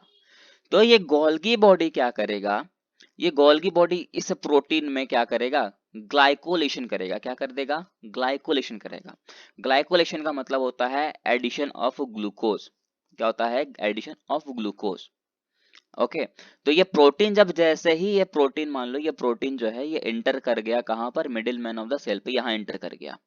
तो इंटर जैसे करेगा, ये तो आया ना, आने टाइम सिर्फ प्रोटीन था, लेकिन इसका ग्लाइकोलेशन होगा तो क्या फॉर्म हो जाएगा, ग्लाइकोप्रोटीन। क्या बन जाएगा, ग्लाइकोप्रोटीन बन के बाहर निकलेगा। उसी तरह ये लिपिड है, लिपिड भी यहाँ पर आएगा middle man of the cell के पास। जैसे ही यहाँ अंदर आएगा, ये लिपिड से क्या हो जाएगा, ग्लाइकोलिपिड में कन्वर्ट हो जाएगा, क्योंकि यहाँ पर क्या हुआ, ग्लाइकोलेशन हुआ। तो एक तरह से ये जो गोल्गी बॉडी है क्या कर रहा है, तो पैकेजिंग कर रहा है ना मटेरियल्स का। इसको जो भी मटेरियल मिल रहा है उसमें क्या कर रहा है, ग्लाइको वर्ड का एडिशन कर रहा है, ग्लूकोज का एडिशन कर रहा है, स्टार्च का एडिशन करवा रहा है। ओके। अब ये इसका क्या करेगा, तो ये जो भी इसको फॉर्मूला, जो भी इसको प्रोडक्ट मिला है ना, चाहे वो ग्लाइकोलिपिड हो या फिर चाहे वो ग्लाइको प्रोटीन हो, इसका ये क्या करेगा, सिक्रीशन भी तो करवाएगा। देखो सिंपल सी बात है कि हम अगर डाइजेशन करते हैं तो उसका फिर एक्सक्रीशन भी तो करते हैं ना। तो उसी तरह ये जो सेल था, इसने इसका डाइजेशन मान लो कर लिया, तो इसका एक्सक्रीशन भी तो करेगा, मतलब इसको बॉडी से बाहर भी तो रिमूव करेगा, सेल से बाहर भी तो ले जाएगा। तो सेल तक अंदर आया, अब ये सेल से बाहर जाएगा तो कौन सा प्रोसेस होगा, सिक्रीशन होगा, जो कि मैंने पहले ही बता दिया था कि फूड का मूवमेंट अगर बाहर बॉडी से, सेल बॉडी से बाहर हो तो उसको कहते हैं सिक्रीशन। अब इसका सिक्रीशन होगा, सिक्रीशन कौन करवाएगा, तो सिक्रीशन जो है ये ईआर करवाएगा और गोल्गी भी करवाता है। सिक्रीशन कौन करवाता है, ईआर भी करवाता है और गोल्गी भी करवाता है। पर अगर आप बोलोगे कि अरे यार सर, अगर मान लो कि ऑप्शन में दोनों आ जाए तो आप क्या करेंगे, दोनों अगर आ जाए ना, फर्स्ट प्रायोरिटी आपको देनी है इस गोल्गी बॉडी को। अगर गोल्गी बॉडी नहीं है ऑप्शन में, तब आप टिक करोगे इस ईआर को। मैंने दोनों चीज बता दिया है आपको, क्लियर है। बस ये चीज आपको मेरे को बताना था। अब यहाँ पर एक चीज और समझना है आपको कि यहाँ सिस और ट्रांस दिख रहा होगा, सिस और ट्रांस दिख रहा है ना आपको, तो वहां पर एक चीज समझना है आपको कि प्रोटीन जब इस middle man of the cell के पास आ रहा है, मतलब ये गोल्गी बॉडी के पास आ रहा है, उस प्रोसेस को कहेंगे सिस। लेकिन जब ये प्रोटीन ग्लाइकोप्रोटीन के फॉर्म में चेंज होके कन्वर्ट होके जा रहा है, उस प्रोसेस को कहते हैं ट्रांस। आ रहा है प्रोटीन तो सिस, और प्रोटीन जो है ग्लाइकोलाइजेशन करवा के जा रहा है, उस प्रोसेस को कहेंगे ट्रांस। क्लियर है आपको ये चीज, वेरी गुड। अब आ जाओ यहाँ पर वापस, यहाँ पर वापस क्यों आया, अब देखो यहाँ पर मुझे समझाना है एक चीज आपको कि गोल्गी बॉडी और ईआर में बहुत ज्यादा जो है कनेक्शन है ना। जो ईआर का कंपोनेंट्स था, जैसे कि सिस्टर्नी था, ट्यूब्यूल्स था, वेसिकल्स थे, वो कंपोनेंट्स गोल्गी बॉडी में भी आते हैं। तो आप कंफ्यूज मत होना, मैंने क्या कहा, फर्स्ट प्रायोरिटी आपको गोल्गी बॉडी को देनी है। अगर गोल्गी बॉडी अगर आपके ऑप्शन में ना हो, तब आपको ईआर को प्रायोरिटी देनी है। अब देखो, हमने बोला ना गोल्गी बॉडी क्या कर रहा है, इसका फंक्शन क्या है, इसका फंक्शन सिर्फ एक है कि ये जो है पैकेजिंग करता है, मटेरियल्स क्या करता है, पैकेजिंग करता है। और पैकेजिंग करने के बाद ये भेजता है लाइबोसोम के पास। कहाँ भेजता है, लाइबोसोम के पास। एक्सक्रीशन सिक्रीशन तो बाद में करेगा ना, पहले उसको अच्छे से डाइजेस्ट तो कर ले। तो ये भेजेगा कहाँ पर, अब लाइबोसोम के पास। और लाइबोसोम क्या करेगा, तो ये जो है उसका समझो डाइजेशन करवाएगा। क्या करवाएगा, उसका डाइजेशन करवाएगा। गोल्गी बॉडी ने क्या किया, उसको पैकेजिंग किया, पैकिंग करके कहाँ भेज दिया, लाइबोसोम के पास भेज दिया। लाइबोसोम क्या करेगा, उसका डाइजेशन करवाएगा। कैसे करवाता है, क्यों करवाता है, क्योंकि इसके अंदर एक एंजाइम प्रेजेंट होता है, और उस एंजाइम को कहते हैं हाइड्रोलिटिक एंजाइम। क्या कहते हैं इसको, हाइड्रोलिटिक एंजाइम क्या प्रेजेंट होता है, जो इसका डाइजेशन करवाता है। अब इसके अंदर होगा क्या क्या जो डाइजेशन करवाएगा, तो इसके अंदर या तो प्रोटीन होगा या तो फिर लिपिड होगा, है ना, या तो प्रोटीन होगा या तो लिपिड होगा, यही दोनों तो ज्यादातर हो सकता है ना इसके अंदर। सिंपल सी बात है, यही दोनों हो सकता है। लेकिन इसके अलावा क्या आया, इसके अलावा जो गोल्गी बॉडी था, एक और चीज तो दे दिया, ग्लूकोज, स्टार्च दे दिया उसको, है ना। तो अब इसको डाइजेशन करने के लिए चार चीज चाहिए। तो लिपिड का डाइजेशन करवाएगा लाइपेज एंजाइम, प्रोटीन का डाइजेशन कराएगा प्रोटीएजेज एंजाइम, न्यूक्लिक एसिड का डाइजेशन करवाएगा न्यूक्लिएजेज एंजाइम, और जो है स्टार्च का डाइजेशन करवाएगा अल्फा एमाइलेज। ये चार एंजाइम प्रेजेंट होता है, जो क्या करेगा, डाइजेशन करवाएगा। क्लियर है, ध्यान से बस समझते जाओ, है ना। नोट्स आपको मिल जाएगा, बस अब मैं जो बोल रहा हूँ आप ध्यान से बस सुनो, है ना, बहुत इजी है, बहुत इजी।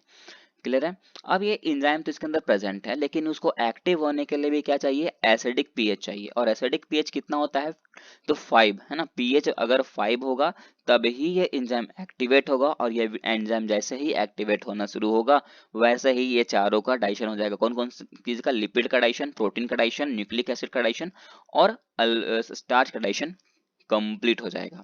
अब उसका जब डाइजेशन हो जाएगा, है ना, अब ये जो है लिपिड, जो लाइसोसोम था, उसने डाइजेशन कंप्लीट कर लिया। डाइजेशन करने के बाद उसका क्या करेगा, उसका एक्सक्रीशन भी तो करना है अपन को, है ना। तो ये डाइजेशन होने के बाद कहाँ भेजेगा, वैक्यूल को भेजेगा। कहाँ जाएगा, और वैक्यूल के पास भेज देगा मटेरियल, है ना। अब ये मटेरियल को भेज दिया वैक्यूल के पास। वैक्यूल जो होता है वो सिंगल मेम्ब्रेन बाउंड स्ट्रक्चर होता है। यह प्रेजेंट कहाँ होता है, परमानेंट सेल में प्रेजेंट होता है। अब परमानेंट सेल हमने पहले ही बताया है ना कि सेल दो तरह का सेल वाला होता है, मतलब कि एक होता है प्राइमरी और एक सेकेंडरी, है ना। प्राइमरी से फिर सेकेंडरी फॉर्म होता है, इसमें 3 लेयर होते हैं ना, S1 S2 S3, वो थिक होता है, ये सब हमने बात कर चुकी है। तो ये जो है वैक्यूल प्रेजेंट होता है मैच्योर सेल में, और ये एब्सेंट होता है किसमें, एनिमल सेल में। क्लियर है। और मेरिस्टेमेटिक सेल ऑफ प्लांट में एब्सेंट होता है। ये दोनों में एब्सेंट होता है, प्रेजेंट सिर्फ होता है परमानेंट सेल में। क्लियर सी बात है।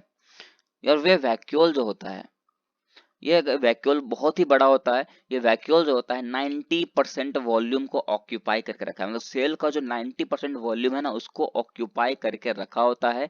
और इसके अंदर प्रेजेंट होता है सेल सैप। क्या प्रेजेंट होता है, सेल सैप प्रेजेंट होता है। सेल मैम उसके बाहर क्या है, सेल वाल है, सब उसके अंदर सेल मेम्ब्रेन, उसके अंदर क्या है, साइटोप्लाज्म, और साइटोप्लाज्म के अंदर ही ये वैक्यूल प्रेजेंट होता है। इसका स्ट्रक्चर अगर देखना चाहो तो मैं फिर से दिखा दूं।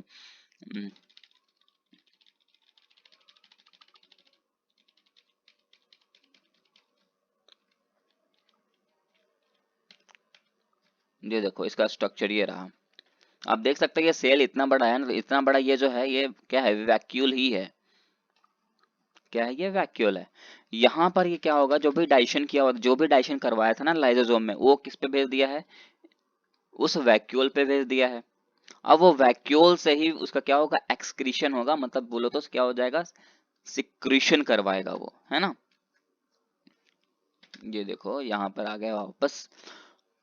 क्लियर है। तो ये कहाँ प्रेजेंट है, ये मैच्योर सेल में प्रेजेंट है, प्लांट सेल में प्रेजेंट होता है। इसे इसके अंदर क्या है, एक्सक्रेटरी मटेरियल्स प्रेजेंट होता है कि नहीं, देखा ना हमने कि जो भी वेस्ट मटेरियल था, समझो तो जो सिंपल सी बात है, गोल्गी ने पैकेजिंग किया, लाइसोसोम में उसका डाइजेशन किया, डाइजेशन करने के बाद जो वेस्ट मटेरियल था भेज दिया इसके पास, वैक्यूल के पास। क्यों, क्योंकि इसके पास बहुत ही ज्यादा स्पेस प्रेजेंट है। अब ये इसके अंदर सिर्फ क्या प्रेजेंट है, सेल सैप प्रेजेंट है, एक्सक्रेटरी मटेरियल प्रेजेंट है, जो कि अच्छी चीज नहीं है। इसको क्या करेगा, ये सेल जो है सेल से बाहर निकालेगा, सेल से क्या करेगा, बाहर निकालेगा। और उस प्रोसेस को ही क्या कहेंगे, सिक्रीशन कहेंगे। क्या कहेंगे, सिक्रीशन कहेंगे, है ना।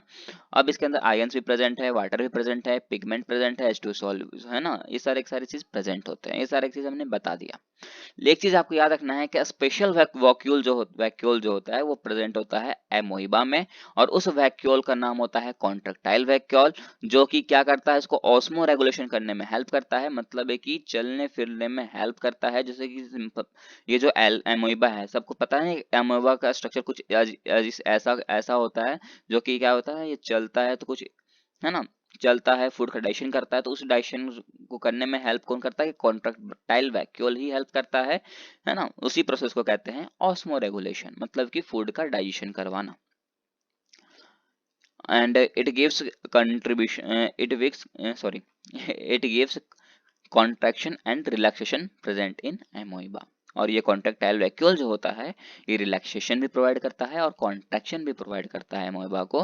कब, तो फूड का डाइजेशन करने में, मतलब फूड को खाने में। क्लियर है। एक बार फिर से इसको रिकैप कर लेते हैं यहाँ पर।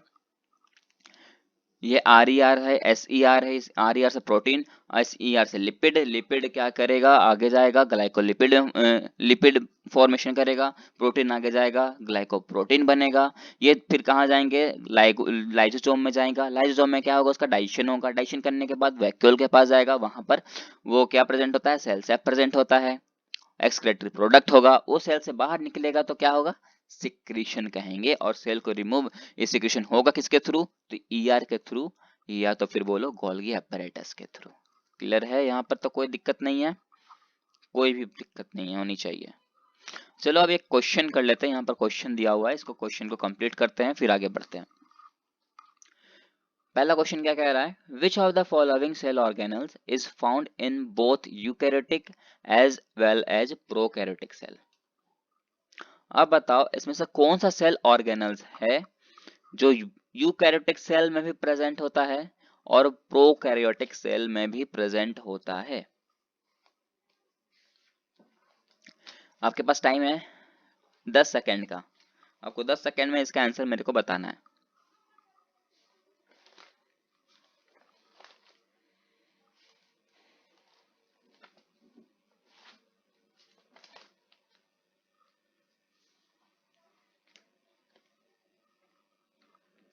तो इसका आंसर आपने बता दिया होगा, कमेंट कर दिया होगा, इसका आंसर एक्चुअली क्या होगा, राइबोसोम। राइबोसोम जो है वो दोनों में प्रेजेंट होता है, यूकैरियोटिक सेल में भी, अदरवाइज प्रोकैरियोटिक सेल में भी। है ना, क्योंकि इसका काम क्या है, प्रोटीन को सिक्रेट करना, और प्रोटीन दोनों में होता है, चाहे वो पीपीएल हो, बैक्टीरिया हो, है ना, उसमें भी राइबोसोम प्रेजेंट होता है। जैसे कि हमने देखा कौन सा इसमें 70s के साथ प्रेजेंट होता है, और यूकेरियोटिक में भी 70s के साथ राइबोसोम प्रेजेंट होता है। अब दूसरे क्वेश्चन पे आते हैं। दूसरा क्वेश्चन क्या कहता है, which of the following layers of cell wall is found closest to the plasma membrane. अब अगर आपको याद हो, जब हमने डायग्राम बनाया था सेल का, है ना, जब हमने डायग्राम सेल का बनाया था, मैच्योर सेल का डायग्राम, तो हमने देखा था ना, S1 था, S2 था, S3 था, एक हो जाएगा प्राइमरी, एक सेकेंडरी, एक टर्सरी। तो बताओ उस तीनों वॉल में से सबसे क्लोजेस्ट, सबसे प्लाज्मा मेम्ब्रेन से सबसे क्लोजेस्ट कौन सा वॉल बना होगा। जिसने डायग्राम सही से देखा होगा ना, अगर आपको उसको याद होगा S1, S2, S3, वो तुरंत बता देगा कि इसका सही आंसर होगा टर्सरी वाल, क्योंकि टर्सरी वाल जो था बहुत ही ज्यादा क्लोजेस्ट है। अगर आपको याद नहीं तो एक बार प्लीज इसको फिर से बैक करके आप देख सकते हो। ओके, और इसका क्वेश्चन इतना ही नहीं, मैं आगे और भी कराऊंगा, और आपको जो है क्वेश्चन जो है अलग से मैं आपको प्रोवाइड कराऊंगा, क्योंकि इसमें बहुत सारे क्वेश्चन हैं जो आपको थोड़ा बहुत कंफ्यूज कर सकते हैं, पर आप कर लोगे, वो इजी है। ओके,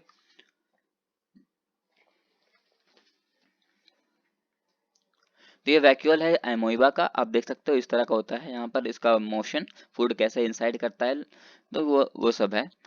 अब हम वैक्यूल कंप्लीट कर चुके हैं। वैक्यूल के बाद आते हैं माइटोकॉन्ड्रिया में। माइटोकॉन्ड्रिया को हम क्या कहते हैं, power house of the cell भी बोलते हैं, सेलुलर बैटरीज भी बोलते हैं, ATP mill of the cell भी बोलते हैं। क्यों? क्योंकि ये एटीपी का फॉर्मेशन भी करवाता है, और ये बहुत इंपॉर्टेंट है ये भी, और खास करके इसके शेप और डायमीटर तो इम्पोर्टेंट ही है।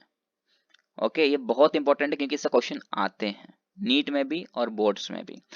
माइटोकॉन्ड्रिया का शेप कुछ सिलेंडर शेप का होता है, या तो फिर बोलो सॉसेज शेप, दोनों शेप लिखा हुआ है, तो आपको दोनों याद रखना है, सिलेंडर शेप के भी और सॉसेज शेप के भी।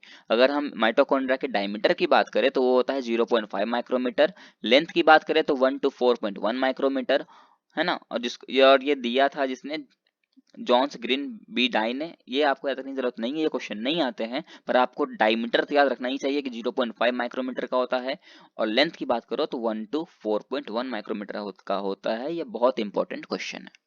एटीपी, अगर बात करें माइटोकॉन्ड्रिया का मेन फंक्शन क्या है, तो एटीपी का फॉर्मेशन करवाना है। और एटीपी हम क्यों करते हैं, क्योंकि हमें पता है इसका फुल फॉर्म क्या होता है, एडिनोसाइन ट्राइफॉस्फेट, मतलब कि एक एडिनोसाइन होता है और 3 फॉस्फेट प्रेजेंट होते हैं इस तरह के कुछ चेन बना करके, है ना, एक एथ और 3 पी, इसलिए कहते हैं इसको एटीपी। क्लियर है। और ये साइट ऑफ एनारोबिक रिस्पिरेशन भी करवाता है, मतलब ऑक्सीजन के बिना, है ना, ऑक्सीजन के बिना भी ये रिस्पिरेशन करवाता है, इसलिए कहते हैं इसको एमोबिक रिस्पिरेशन का साइट। क्लियर है। ये गोल्गी बॉडी के लिए था। मैंने बोला ना कि जो भी मैंने बोला है वो सारा का सारा आपको लिखा हुआ मिलेगा। तो ये कुछ लिखा हुआ है, ये देख लो। गोल्गी अपरेटस का काम क्या है, पैकेजिंग करना मटेरियल का, किस तरह से ग्लाइकोप्रोटीन और ग्लाइकोलिपिड फॉर्मेशन हुआ, लाइसोसोम ने एडिशन किया, वैक्यूल में ये चीज प्रेजेंट होता है। माइटोकॉन्ड्रिया में अपन है, एनर्जी हाउस भी बोलते हैं इसको। इसकी लेंथ हमने बता दिया 1 to 4.1 माइक्रोमीटर होती है। डायमीटर कितनी होती है, 0.2 से माइक्रोमीटर तक की होती है। लेंथ की बात करो तो 1 to 4.1 माइक्रोमीटर होती है ना। इसके अंदर बात करो तो दो मेम्ब्रेन प्रेजेंट होते हैं, है ना। इसके अंदर कितने मेम्ब्रेन होते हैं, डबल मेम्ब्रेन बाउंड स्ट्रक्चर होता है। ये कैसा होता है, डबल मेम्ब्रेन बाउंड स्ट्रक्चर होता है, और इसके इनर मेम्ब्रेन में एंजाइम प्रेजेंट होता है। और इस इनर मेम्ब्रेन में क्या होता है, डीएनए भी प्रेजेंट होता है, और राइबोसोम भी प्रेजेंट होता है 70s के साथ। और ये डिवीजन कैसा करता है, तो फ्यूजन के, है ना, फ्यूजन डिवीजन करता है, डिवाइड बाय फ्यूजन। ये बहुत इंपॉर्टेंट है कि ये क्वेश्चन नीट में पिछले साल ही पूछा गया है, इसलिए मैंने इसको रेड कलर से पॉइंट आउट किया है कि ये जो डिवीजन डिवाइड कैसे करता है, फ्यूजन के थ्रू डिवाइड करता है अपने आप को। क्लियर है। ये माइटोकॉन्ड्रिया का डायग्राम, बहुत आराम से समझना है इसको, है ना, बहुत इजी डायग्राम है। माइटोकॉन्ड्रिया की बात करें तो ये क्या है, एक सेल ऑर्गेनल्स है। अभी तक जितने भी हमने सेल ऑर्गेनल्स को देखा है वो सारे के सारे सिंगल मेम्ब्रेन बाउंड स्ट्रक्चर थे, मतलब कि सिर्फ एक ही मेम्ब्रेन प्रेजेंट था। लेकिन माइटोकॉन्ड्रिया ऐसा नहीं है, माइटोकॉन्ड्रिया में दो मेम्ब्रेन प्रेजेंट होता है, इसीलिए इसको कहते हैं double membrane bound structure. Double membrane की कैसे होता है, एक मेम्ब्रेन जो होता है बाहर की तरफ प्रेजेंट होता है जिसको हम कहते हैं आउटर मेम्ब्रेन, है ना, और एक मेम्ब्रेन जो होता है इनर की तरफ प्रेजेंट होता है जिसको कहते हैं इनर मेम्ब्रेन।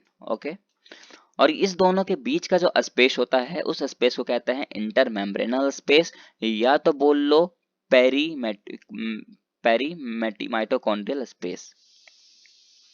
क्लियर है? अब बात करते हैं आउटर मेम्ब्रेन की। तो आउटर मेम्ब्रेन जो होता है वो मोर परमेएबल होता है। ऐसा क्यों होता है? क्योंकि इसके अंदर लिपिड प्रेजेंट होता है। क्या होता है? लिपिड प्रेजेंट होता है। और जिसको लिपिड का कॉन्सेप्ट अभी तक क्लियर हो गया होगा वो ये समझ गया होगा कि अगर लिपिड है तो वहां पर राइबोसोम प्रेजेंट नहीं होगा।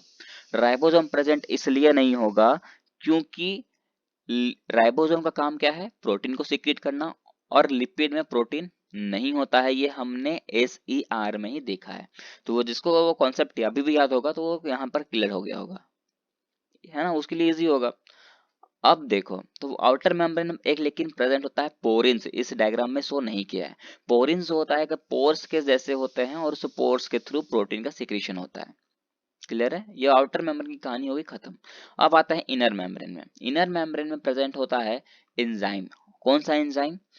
तो एटीपी में कन्वर्ट करने वाला एंजाइम, और उस एंजाइम का नाम है ऑक्सीजोम। है ना? क्या एंजाइम का नाम है? ऑक्सीजोम। और ऑक्सीजोम को हम कहते हैं एटीपी सिंथेस एंजाइम, मतलब वो एटीपी में कन्वर्ट करने वाला एंजाइम है। क्लियर है?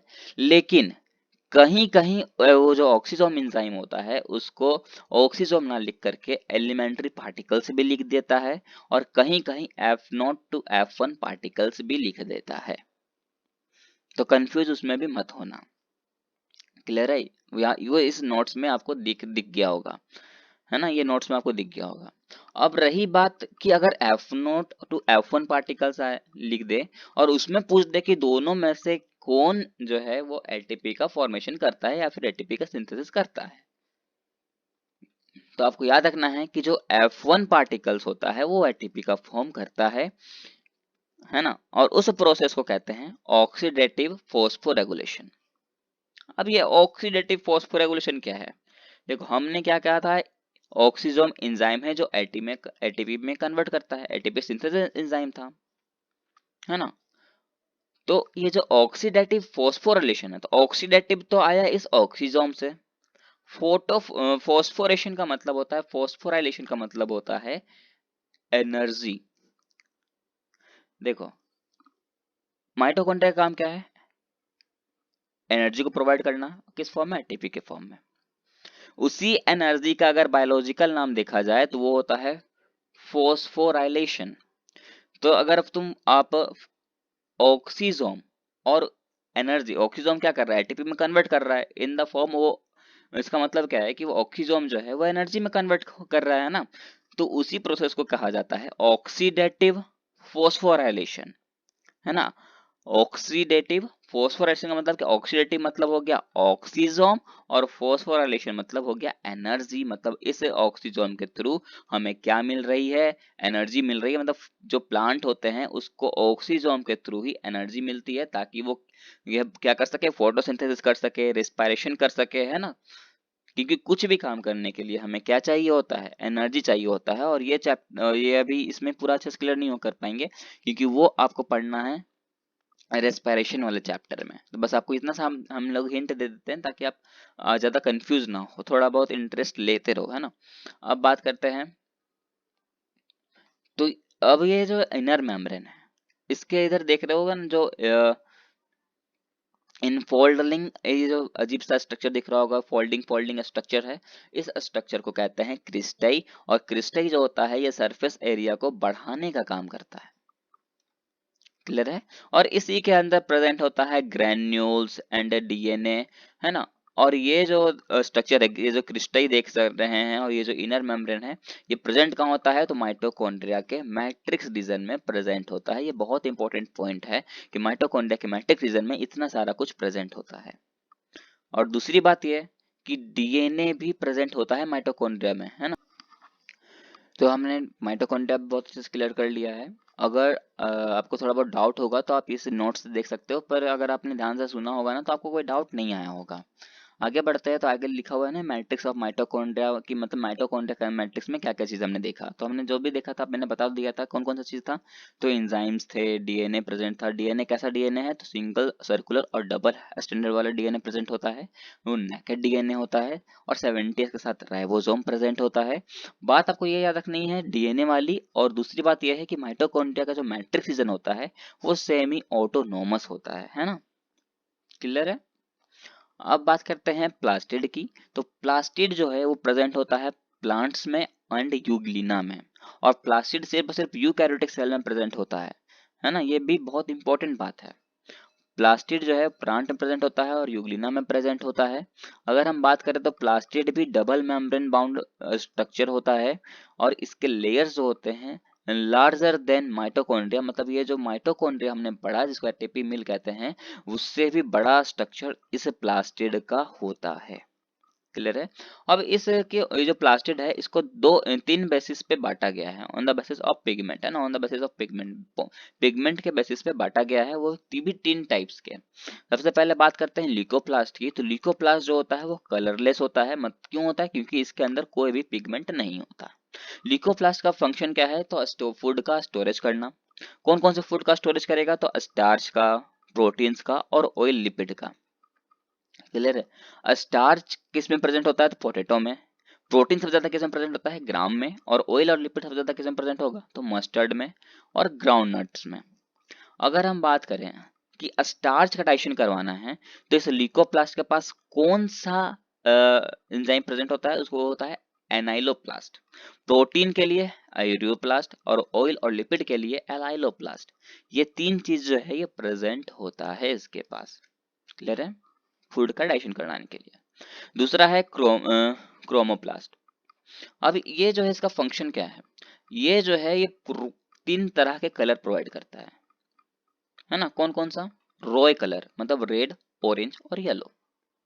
क्लियर है। आपको बस वही जो मैं बोलूँ बस वही समझना है आपको, ज्यादा आप समझ के कुछ समझोगे तो आप हो जाओगे, है ना। मैं जो बोल रहा हूँ बस वो समझो बस, कि ये जो क्रोमोप्लास्ट है उसका फंक्शन क्या है, ये कुछ कलर को प्रोवाइड करता है। वो कौन सा कलर, रॉय कलर, ROY, मतलब रेड, ऑरेंज और येलो। तो इसके अंदर ये तो फिक्स है कि पिगमेंट प्रेजेंट होता है, और वो पिगमेंट का काम क्या है, तो वो पिगमेंट जो होते हैं वो फैट सॉल्युबल होते हैं। उस पिगमेंट का नाम है कैरोटीनॉइड पिगमेंट। क्या है, कैरोटीनॉइड पिगमेंट। कैरोटीनॉइड पिगमेंट जो होता है इसके कारण ज्यादातर जो है जो फ्रूट्स जो है रेड इसी के कारण दिखते हैं। अब देखा जाए तो ये कैरोटीनॉइड भी दो तरह का होता है, एक होता है कैरोटीन और एक होता है ज़ैंथोफिल। कैरोटीन के कारण जो होता है, जो गाजर हम देखते हैं ना रेड दिखता है, और उस गाजर में, है ना, उस गाजर की बात करें, कैरोट की बात करें, उसके अंदर बीटा कैरोटीन बहुत ही ज्यादा मात्रा में प्रेजेंट होता है। क्लियर है। और लाइकोपेन प्रेजेंट होता है टोमेटो में, जिसके कारण टोमेटो का कलर जो होता है वो रेड दिखता है। तो ये पिगमेंट आए कहाँ से हैं, इसे क्रोमोप्लास्ट से ही आए हैं। मतलब रेड ऑरेंज और ग्रीन, सॉरी, रेड ऑरेंज और येलो जो कलर है वो किसके थ्रू आए हैं, इस क्रोमोप्लास्ट के कारण आए हैं। इतना बस आपको याद रखना है। लास्ट हमारा टॉपिक है क्लोरोप्लास्ट। क्लोरोप्लास्ट को अपन किचन ऑफ द सेल भी कहते हैं, जो कि हमने स्टार्टिंग में ही बताया था सेल को डायग्राम को देखते हुए। इसका काम क्या है ना, इसका काम यह है कि ये फोटोसिंथेसिस करता है, और फोटोसिंथेसिस भी दो तरह के होते हैं, लाइट रिएक्शन और डायरेक्ट रिएक्शन।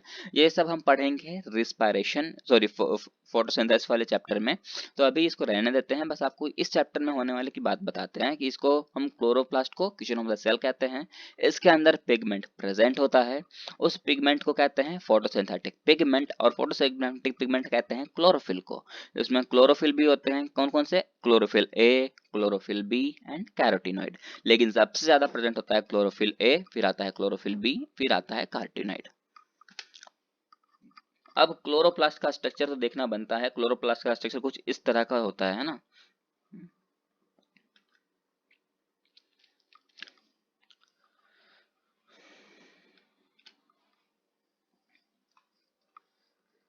तो ये क्लोरोप्लास्ट का स्ट्रक्चर है। इसके देख के भी समझ सकते हैं अपन, है ना। तो क्लोरोप्लास्ट जो होता है ये भी डबल मेम्ब्रेन बाउंड स्ट्रक्चर होता है। एक हो गया आउटर मेम्ब्रेन जो बाहर की तरफ प्रेजेंट है, इनर मेम्ब्रेन जो अंदर की तरफ प्रेजेंट है। क्लियर है। दोनों के बीच का स्पेस इंटर मेम्ब्रेनल स्पेस कहलाएगा। अब यहाँ ध्यान से समझते जाना है आपको, मैं जो बोलूँ ना उसको ध्यान से समझना है आपको, है ना।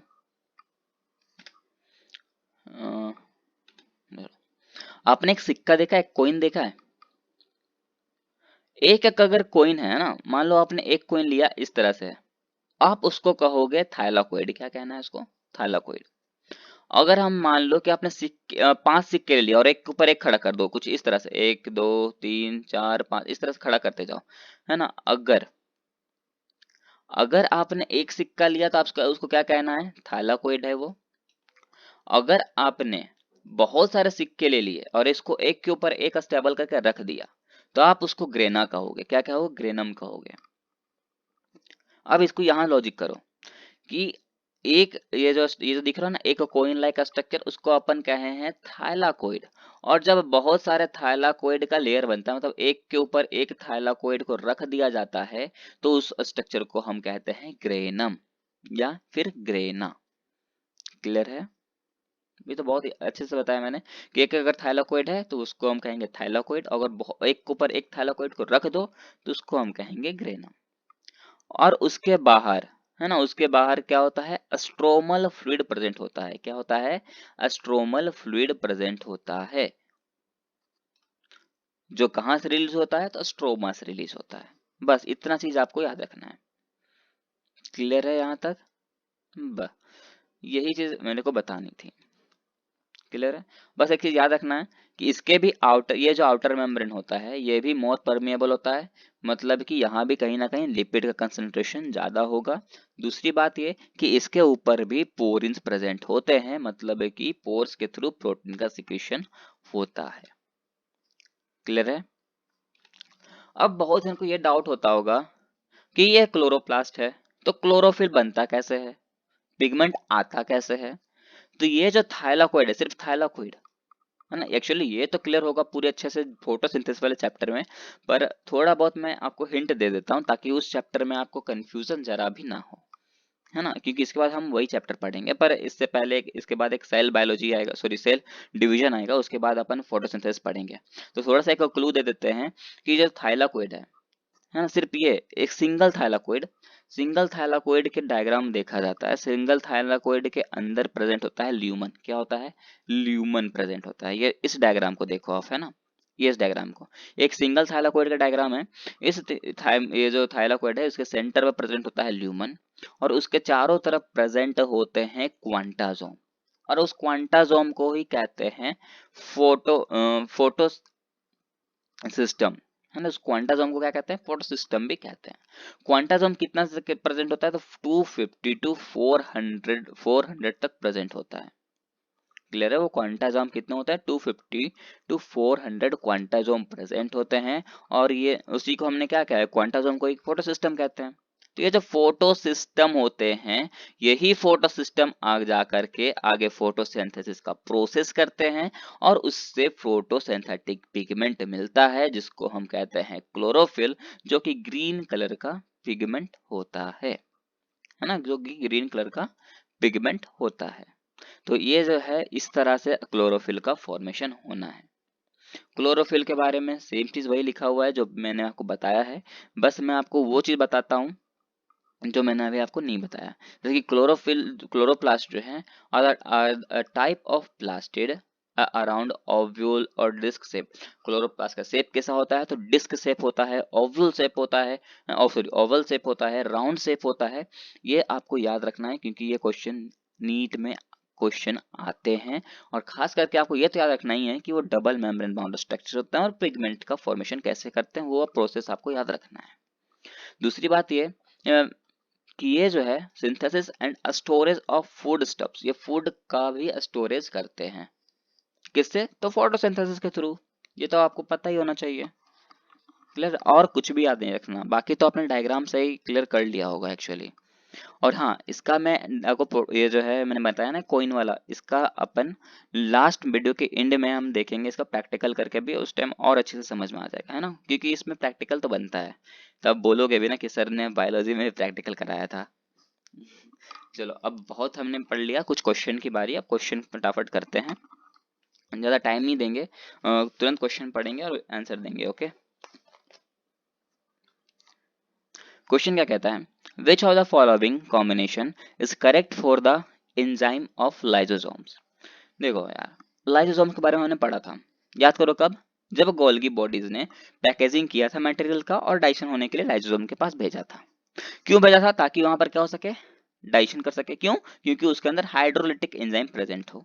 और हाइड्रोलिटिक एंजाइम कब एक्टिवेट होता था? एसिडिक या फिर बेसिक नेचर में, तो एसिडिक नेचर पे। तो आप जब ऑप्शन पढ़ोगे तो ये रहा हमारा हाइड्रोलिटिक एंजाइम, और वो एक्टिवेट कब होता था? एसिडिक पीएच के साथ। और पीएच की वैल्यू कितनी? 5। ये तो आपको याद रखना ही था। और ये क्वेश्चन आपको बता दूं, मैं नीट में भी आया हुआ था, देखो उसकी इतना इजी क्वेश्चन था। अगर आपने पढ़ा है तो सिंपल सी बात है, इजी होगा वो।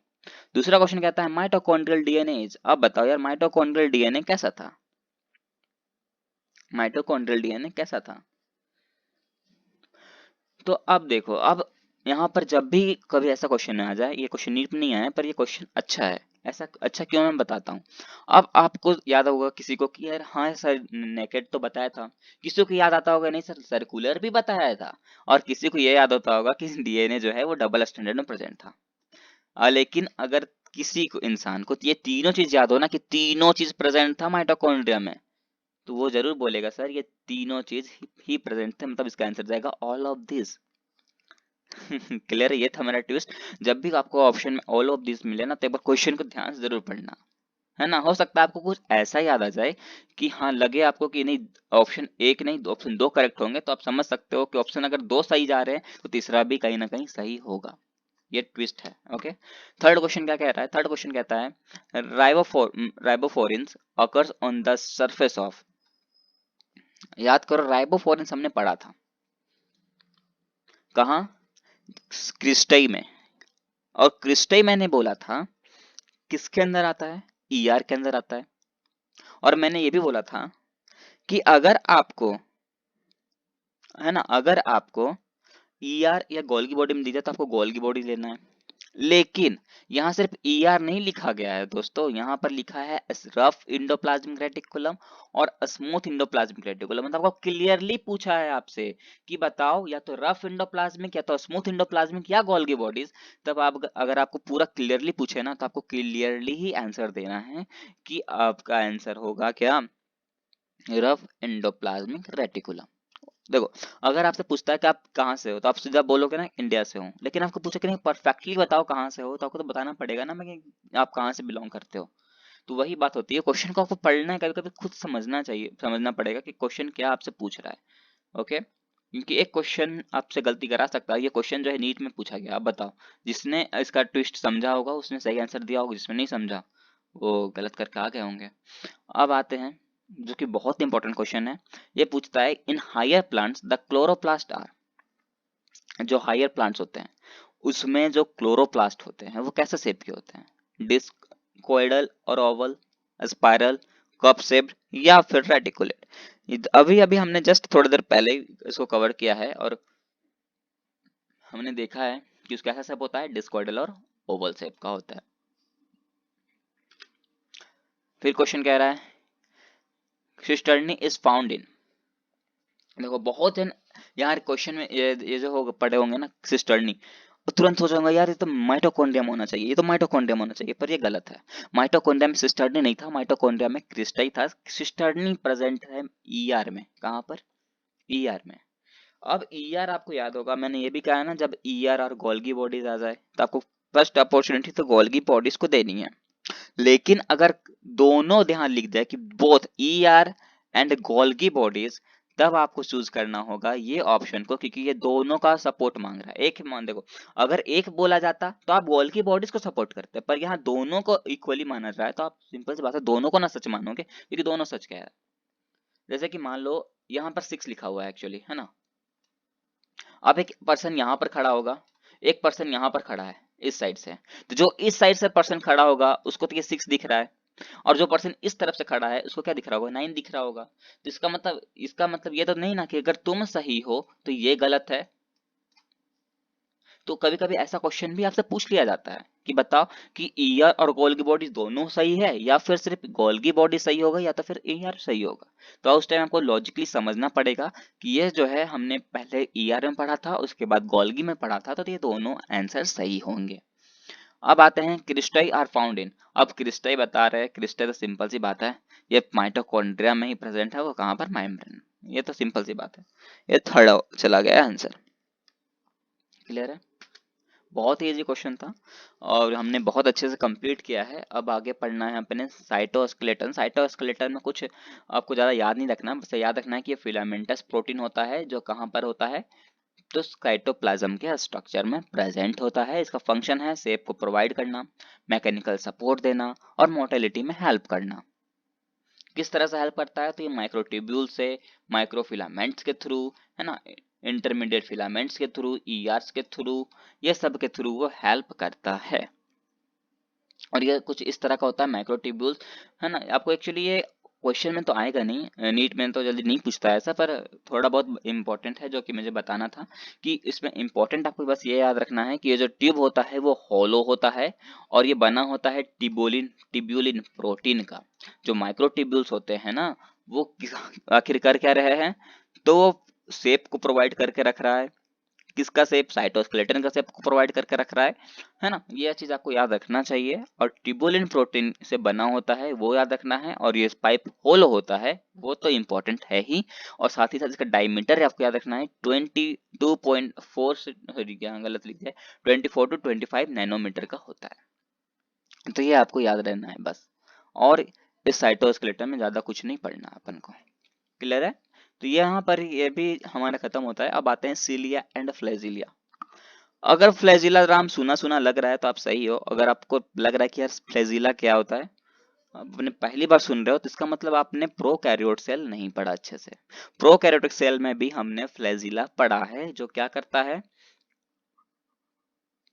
मूवमेंट का काम करवाता है। क्लियर सी बात है। लेकिन वो फ्लैजिला किसमें प्रेजेंट था, प्रोकैरियोटिक सेल में, मतलब वो बैक्टीरियल फ्लैजिला था।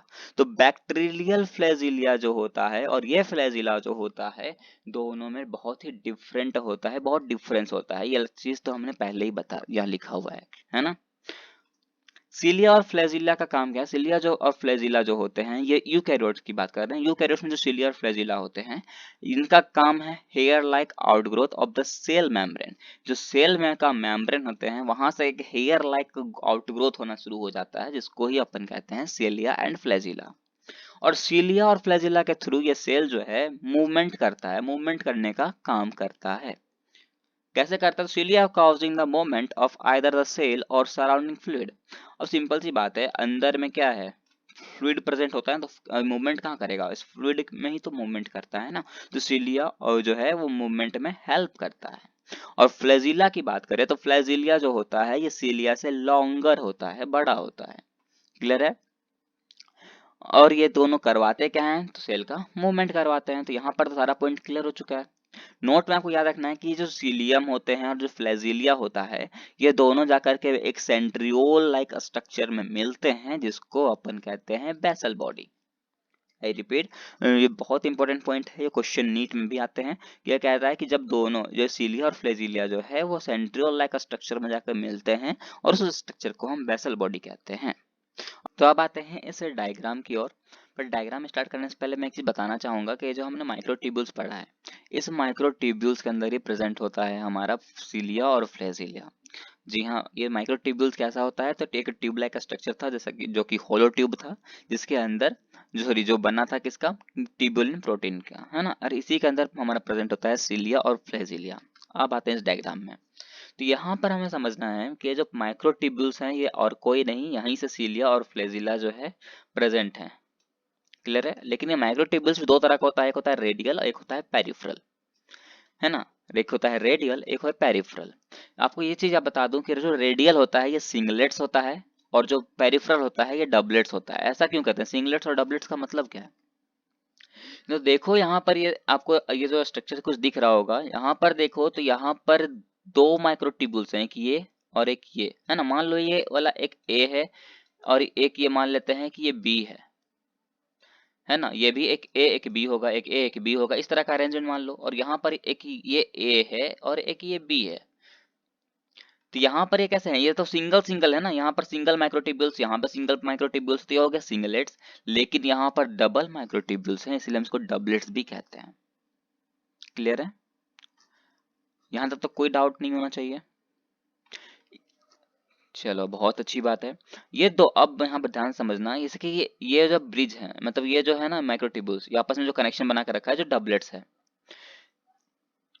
ये दोनों आपस में है ना, ये और ये आपस में कनेक्शन बना के रखता है एक ब्रिज के थ्रू, और उस ब्रिज का नाम है इंटर डबलेट ब्रिज।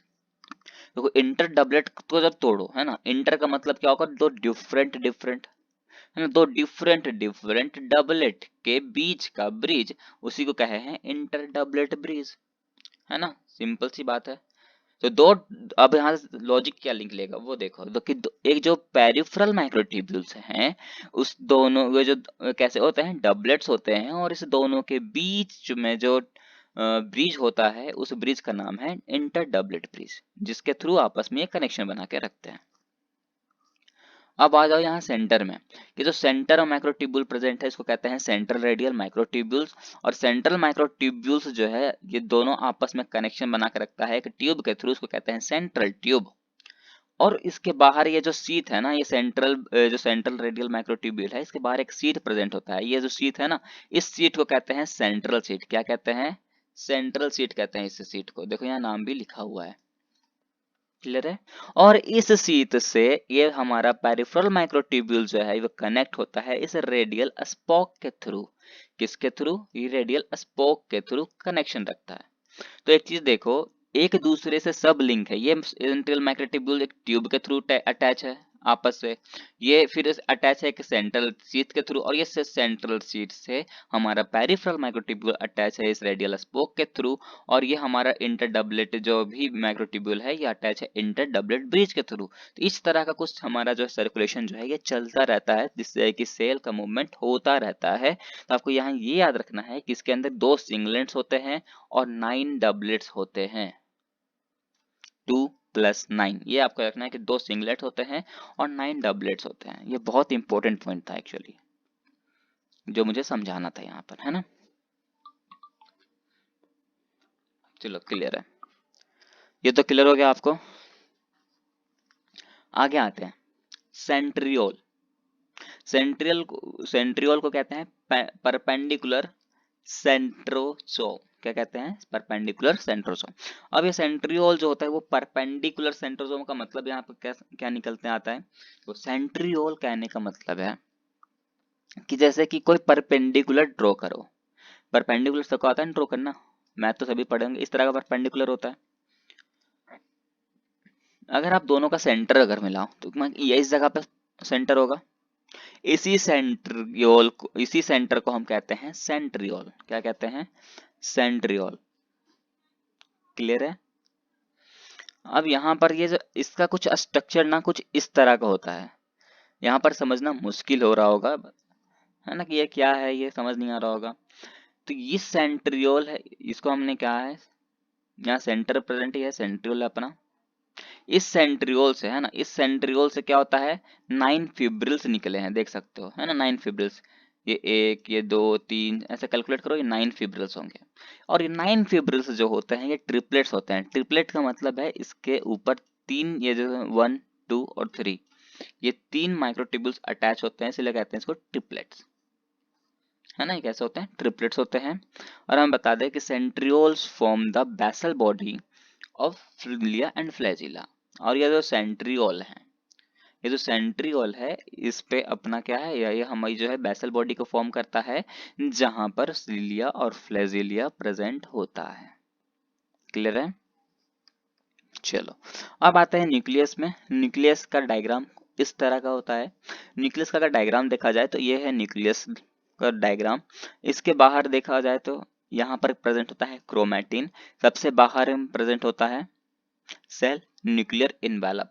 देखो इन्वेलप का मतलब हमने स्टार्टिंग में ही क्लियर किया है, कि जैसे कि हम कहीं भी कहीं मैरिज फंक्शन पे जाते हैं, तो हम इन्वेलप लेके जाते हैं, उस इन्वेलप में हम क्या रखते हैं, मनी रखते हैं, या फिर, है ना। तो आखिर हम इसको क्या कर रहे हैं, प्रोटेक्शन प्रोवाइड कर रहे हैं। तो इसी तरह न्यूक्लियर का हम प्रोटेक्शन प्रोवाइड करेंगे, तो उसको क्या कहेंगे, न्यूक्लियर इन्वेलप, क्लियर सी बात है ना। और इसके साइड में देखो, यहाँ प्रेजेंट होता है न्यूक्लियर पोर, इस जहाँ पर प्रेजेंट होता है राइबोसोम, और इस जगह पर प्रेजेंट होता है एंडोप्लाज्मिक रेटिकुलम। तो अगर आप डायग्राम अगर आप बनाओगे सेल का, तो क्या होगा, सबसे पहले सेल वॉल, उसके अंदर सेल मेम्ब्रेन, सेल मेम्ब्रेन के अंदर साइटोप्लाज्म, साइटोप्लाज्म के अंदर ही प्रेजेंट होता है हमारा इंडोप्लाज्म रेटिकुलम, राइबोसोम, और उसके अंदर है ना, इसके फिर अंदर उस साइटोप्लाज्म के अंदर प्रेजेंट होता है हमारा न्यूक्लियस, और न्यूक्लियस के बाहर क्या होगा, न्यूक्लियस सेल वॉल, उसके अंदर न्यूक्लियोलस, है ना। तो ये डायग्राम सा आप डायग्राम आप खुद आप रेडी कर सकते हो सेल का, अब आपको सोचने की जरूरत नहीं पड़ेगी। तो न्यूक्लियस जो होता है ये भी डबल मेम्ब्रेन बाउंड स्ट्रक्चर होता है, क्लियर है, ये भी डबल मेम्ब्रेन बाउंड स्ट्रक्चर होता है, आउटर मेम्ब्रेन भी होता है और इनर मेम्ब्रेन भी होता है। तो ये बहुत इंपॉर्टेंट पॉइंट है, क्योंकि नीट में क्वेश्चन पूछा गया था कि ऐसे डायरेक्टली नहीं पूछा था, उसने पूछा था कि माइटोकॉन्ड्रिया और जो न्यूक्लियस होते हैं वो डबल मेम्ब्रेन बाउंड स्ट्रक्चर होते हैं या नहीं, मतलब इस तरह का क्वेश्चन आया हुआ था, है ना। तो कंफ्यूज करने के लिए होता है, आपको एक जरूरी नहीं कि एक ही चीज पूछेगा, वो आपको हो सकता है वो पूछ ट्विस्ट करके पूछ देता है ना। तो आपको ये याद रखना चाहिए कि कौन डबल मेम्ब्रेन बाउंड है और कौन सिंगल मेम्ब्रेन बाउंड स्ट्रक्चर होता है, क्लियर है। यहाँ लिखा हुआ है क्या है, nuclear pore where outer and inner membrane are fused. Nuclear pore वो जगह है जहाँ पर आउटर मेम्ब्रेन और इनर मेम्ब्रेन जाके मिलते हैं, क्लियर है। अब हमें पढ़ना है क्रोमोसोम। क्रोमोसोम तो जेनेटिक वाले चैप्टर में क्लियर कर दिया हूँ मैं, जो नीट की प्रिपरेशन कर रहे होंगे वो तो वो वहाँ पर पढ़ लिए होंगे, पर नहीं पढ़े हो तो प्लीज़ उस चैप्टर को देख लेना, डिस्क्रिप्शन पे लिंक दी हुई है। पर जो 11th को भी पढ़ रहे हैं तो उसके लिए तो सिर्फ यही चैप्टर इंपॉर्टेंट है, तो मेरे को यहाँ थोड़ा सा बताना पड़ रहा है, तो मैं बता देता हूँ, है ना। देखो ये जो है अगर हम एक क्रोमोसोम की डायग्राम बनाएं तो हमें पता है क्रोमोसोम में दो क्रोमेटिड प्रेजेंट होता है, कुछ इस तरह का, एक ये क्रोमेटिड हो गया, है ना, एक ये क्रोमेटिड, मैं पेन कहाँ गया यार, मेरा एक्चुअली पेन गायब हो जाता है, ये रहा, एक ये क्रोमेटिड हो गया और एक दूसरा ये क्रोमेटिड है ना, दो क्रोमेटिड प्रेजेंट है, दो क्रोमेटिड के बीच में प्रेजेंट होता है अपना सेंट्रोमेयर, यहाँ पर क्या है, सेंट्रोमेयर प्रेजेंट होता है, क्लियर है। और इसको 20 से अगर डिवाइड कर दो तो ये इक्वली डिस्ट्रीब्यूट भी हो जाएगा, सिंपल सी बात है। पर मैं एक चीज यहाँ बता दूं कि जी 11th वालों के लिए तो इतना इंपॉर्टेंट नहीं है, बट टू जो 12th में होंगे उसके लिए इंपॉर्टेंट है, वहाँ जो नी जेनेटिक्स नहीं देखे हैं वो उसके लिए मैं यहाँ बता देता हूँ कि इसके ये जो सेंट्रोमेयर है ना उसके साइड साइड में प्रेजेंट होता है काइनेटोकोर, क्या प्रेजेंट होता है, काइनेटोकोर प्रेजेंट होता है, इस जगह इस पोजीशन पर और एक इधर इस पोजीशन पर काइनेटोकोर प्रेजेंट होता है, क्लियर है। और यहाँ पर सेंटर को हम क्या कहते हैं, सेंट्रोमेयर कहते हैं, ये हमने बता दिया। तो इस तरह का कुछ डायग्राम होता है क्रोमोसोम का। अब यहाँ ये टेलोसेंट्रिक एक्सोस ये एक्चुअली है क्या, ये सब समझ नहीं आ रहा होगा, है ना। तो ये आपको यहाँ मैं बता दूं, ये क्रोमोसोम है ना, एक ये क्रोमेटिड है, एक ये क्रोमेटिड है, ये सेंट्रोमेयर है, ये सेंट्रोमेयर आपको याद रखना है कि सेंट्रोमेयर जो है ये सेंट्रोमेयर है ना, ये सेंट्रोमेयर, ये जगह पर क्या है हमारा सेंट्रोमेयर प्रेजेंट है क्रोमोसोम का, क्लियर है। अब यहाँ से आप समझ जाओगे ये सेंट्रोमेयर जो होता है बहुत पांच तरह सॉरी चार तरह के होते हैं, एक होता है टेलोसेंटरिक। टेलोसेंटरिक की बात करो तो ऊपर में ये देख सकते हो, ऊपर वाला जो हमारा क्रोमेटिड है वो पूरा का पूरा गायब है। तो उस तरह का अगर क्रोमेटिड हमें दिख जाएगा कि ऊपर का क्रोमेटिड हो ही ना, सिर्फ एक तरफ का क्रोमेटिड प्रेजेंट हो, तो हम उसको कहेंगे टेलोसेंटरिक, और ये ह्यूमन में प्रेजेंट नहीं होता है। दूसरी बात करें एक्रोसेंट्रिक, एक्रोसेंट्रिक वो सेंट्रिक होता है जो सेंट्रोमेयर के ऊपर थोड़ा सा क्रोमेटिड प्रेजेंट है, हल्का मतलब छोटा सा क्रोमेटिड प्रेजेंट होगा। सब मेटासेंट्रिक वो उसको कहेंगे, मतलब कि इसका ये जो नीचे जितना क्रोमेटिड प्रेजेंट है ना उसका हाफ है ना, उसका हाफ क्रोमेटिड जो है ऊपर सिर्फ प्रेजेंट होगा, उसको हम कहेंगे सब मेटासेंट्रिक। अगर हम बात करें कि ये जो हमारा नॉर्मल है, नॉर्मल जो डायग्राम है ना, इस तरह का, मतलब कोई चेंजेस नहीं हो, इधर भी एक हमारा क्रोमेटिड प्रेजेंट हो और इधर भी हमारा क्रोमेटिड इक्वली प्रेजेंट हो, उस सेंटरिक को हम कहेंगे मेटासेंटरिक। तो ये क्वेश्चन भी नीट में आया है, उसने पूछा था इस टेलोसेंटरिक को लेकर के कि ये कौन सा सेंटरिक है। तो आपको ये डायग्राम हमेशा याद रखना है कि कौन टेलोसेंटरिक है, कौन एक्रो, कौन सब मेटा और कौन मेटासेंटरिक, एक सीरीज में आप याद कर लेना, है ना। हमारा कुछ ये जो लास्ट टॉपिक है, एक बता दे कि नन मेम्ब्रेन बाउंड स्ट्रक्चर किसके थे, मतलब हमने पहले बात की ना single membrane bound structure, double membrane bound structure, अब बात कर लेते हैं कि किसमें किसमें मेम्ब्रेन प्रेजेंट नहीं होता। ये बहुत इंपॉर्टेंट पॉइंट है, इससे भी क्वेश्चन नीट में आते हैं, तो आपको याद रखना है कि राइबोसोम में मेम्ब्रेन नहीं होता, सेंट्रियोल पढ़े उसमें मेम्ब्रेन नहीं होता, न्यूक्लियोलस में मेम्ब्रेन नहीं होता, न्यूक्लियस में होता है, न्यूक्लियस में डबल मेम्ब्रेन बाउंड स्ट्रक्चर होता है, लेकिन न्यूक्लियोलस में मेम्ब्रेन नहीं होता। ये बहुत इंपॉर्टेंट पॉइंट है। फिर है इंक्लूजन बॉडी। इंक्लूजन बॉडी वो था जो प्रोकैरियोट्स में हमने देखा था कि फूड का स्टोरेज इस फॉर्म में रहता था, तो न्यूक्लियस जो न्यूक्लियन बॉडी है उसमें भी मेम्ब्रेन प्रेजेंट नहीं होता है। अब बात करें माइक्रोबॉडी की, तो माइक्रोबॉडी क्या कहता है कि मैनी मेम्ब्रेन फाउंड, नाउन लिख दिया है मैंने, फाउंड होगा actually, found minute vesicles called microbodies. Microbodies क्या है कि बहुत सारे मेम्ब्रेन जो है छोटे छोटे वेसिकल्स को फाउंड करते हैं, उसी को अपन कहते हैं माइक्रोबॉडीज, जो कि बहुत तरह के एंजाइम को कंटेन करके रखता है, जो कि हमारे में हम एनिमल सेल में काम आता है ना। तो अब आते हैं माइक्रोबॉडी की ओर। माइक्रोबॉडी बहुत इंपॉर्टेंट तो नहीं बोलेंगे, पर हाँ इंपॉर्टेंट है ना। अगर इसकी बात करें तो ये यहाँ पॉइंट आप पढ़ लो तो वो काफ़ी है। पॉइंट क्या कह रहा है कि सिंगल मेम्ब्रेन बाउंड स्ट्रक्चर होता है ये, इसके अंदर बहुत सारे एंजाइम कंटेन करके रखते हैं, और दूसरी बात यह है कि ये माइक्रोबॉडी जो होता है ये प्लांट सेल में भी प्रेजेंट होता है और एनिमल सेल में भी प्रेजेंट होता है। तो ये बहुत अच्छी बात है, ये बहुत, और मेन पॉइंट भी इसका यही है। दूसरी बात ये बताएं कि इसका शेप जो होता है वो वाटर ड्रॉपलेट के शेप के जैसा होता है, और इसके दो टाइप होते हैं, एक होता है ग्लाइक्सिजोम, एक होता है पैरोक्सिजोम। ग्लाइक्सोसोम का स्ट्रक्चर कुछ इस तरह का होता है। सबसे आउटर मेम्ब्रेन में क्या है, एक मेम्ब्रेन प्रेजेंट होता है, इसके अंदर मैट्रिक्स रीजन आता है जहाँ पर एंजाइम भरे पड़े होते हैं, और सबसे अंदर में होता है कोर। और इसके बारे में कुछ भी उतनी इंपॉर्टेंट बात नहीं है, जो भी था मैंने यहाँ लिख दिया है बस, है ना। अब आगे आते हैं, कुछ साइंटिस्ट के बारे में पढ़ना है जो कि बहुत इंपॉर्टेंट साइंटिस्ट हैं। जितने भी मैंने यहाँ साइंटिस्ट का नाम लिखा है बहुत इंपॉर्टेंट है, और आपको याद भी रखना है, क्योंकि इससे भी क्वेश्चन नीट में पूछे जाते हैं, बोर्ड्स में भी आते हैं, क्योंकि तो ये इंपॉर्टेंट ही हुए। और अगर मैं एक चीज़ यहाँ एक बार और बताना चाहूँगा कि अगर अपने क्लास 9th में पढ़ा होगा ना सेल बायोलॉजी वाला चैप्टर, उसमें भी है एनसीईआरटी में, तो उसमें भी ये 5 साइंटिस्ट के नाम आपको मिल ही जाएंगे, क्योंकि सेल बायोलॉजी वाला चैप्टर में क्लास 9th के एनसीईआरटी ने भी इसके बारे में बताया है। पर नहीं पढ़ा है तो कोई बात नहीं, भूल भी जाते हैं, पर अब नहीं भूलना है ना। कि रॉबर्ट हुक जो है वो उन्होंने फर्स्ट सेल की डिस्कवरी की थी, एंटन वोन ने फर्स्ट लाइफ सेल की डिस्कवरी की है, और रॉबर्ट ब्राउन ने न्यूक्लियस की डिस्कवरी की थी। एम सचलेडन और टी स्वान, है ना, एक एम सचलेडन जो थे वो एक बॉटनिस्ट थे, और टी स्वान एक जूलॉजिस्ट थे। यहाँ मजे की बात यह है कि एम सचलेडन और टी स्वान जो थे दोनों ने मिल करके एक थ्योरी दी थी, उस थ्योरी का नाम है सेल थ्योरी। अब बता दें, ये जो टी श्वान थे ये एक ये जो कैसे थे, जूलॉजिस्ट थे, इन्होंने अकेले ही सेल की हाइपोथेसिस दे दी थी।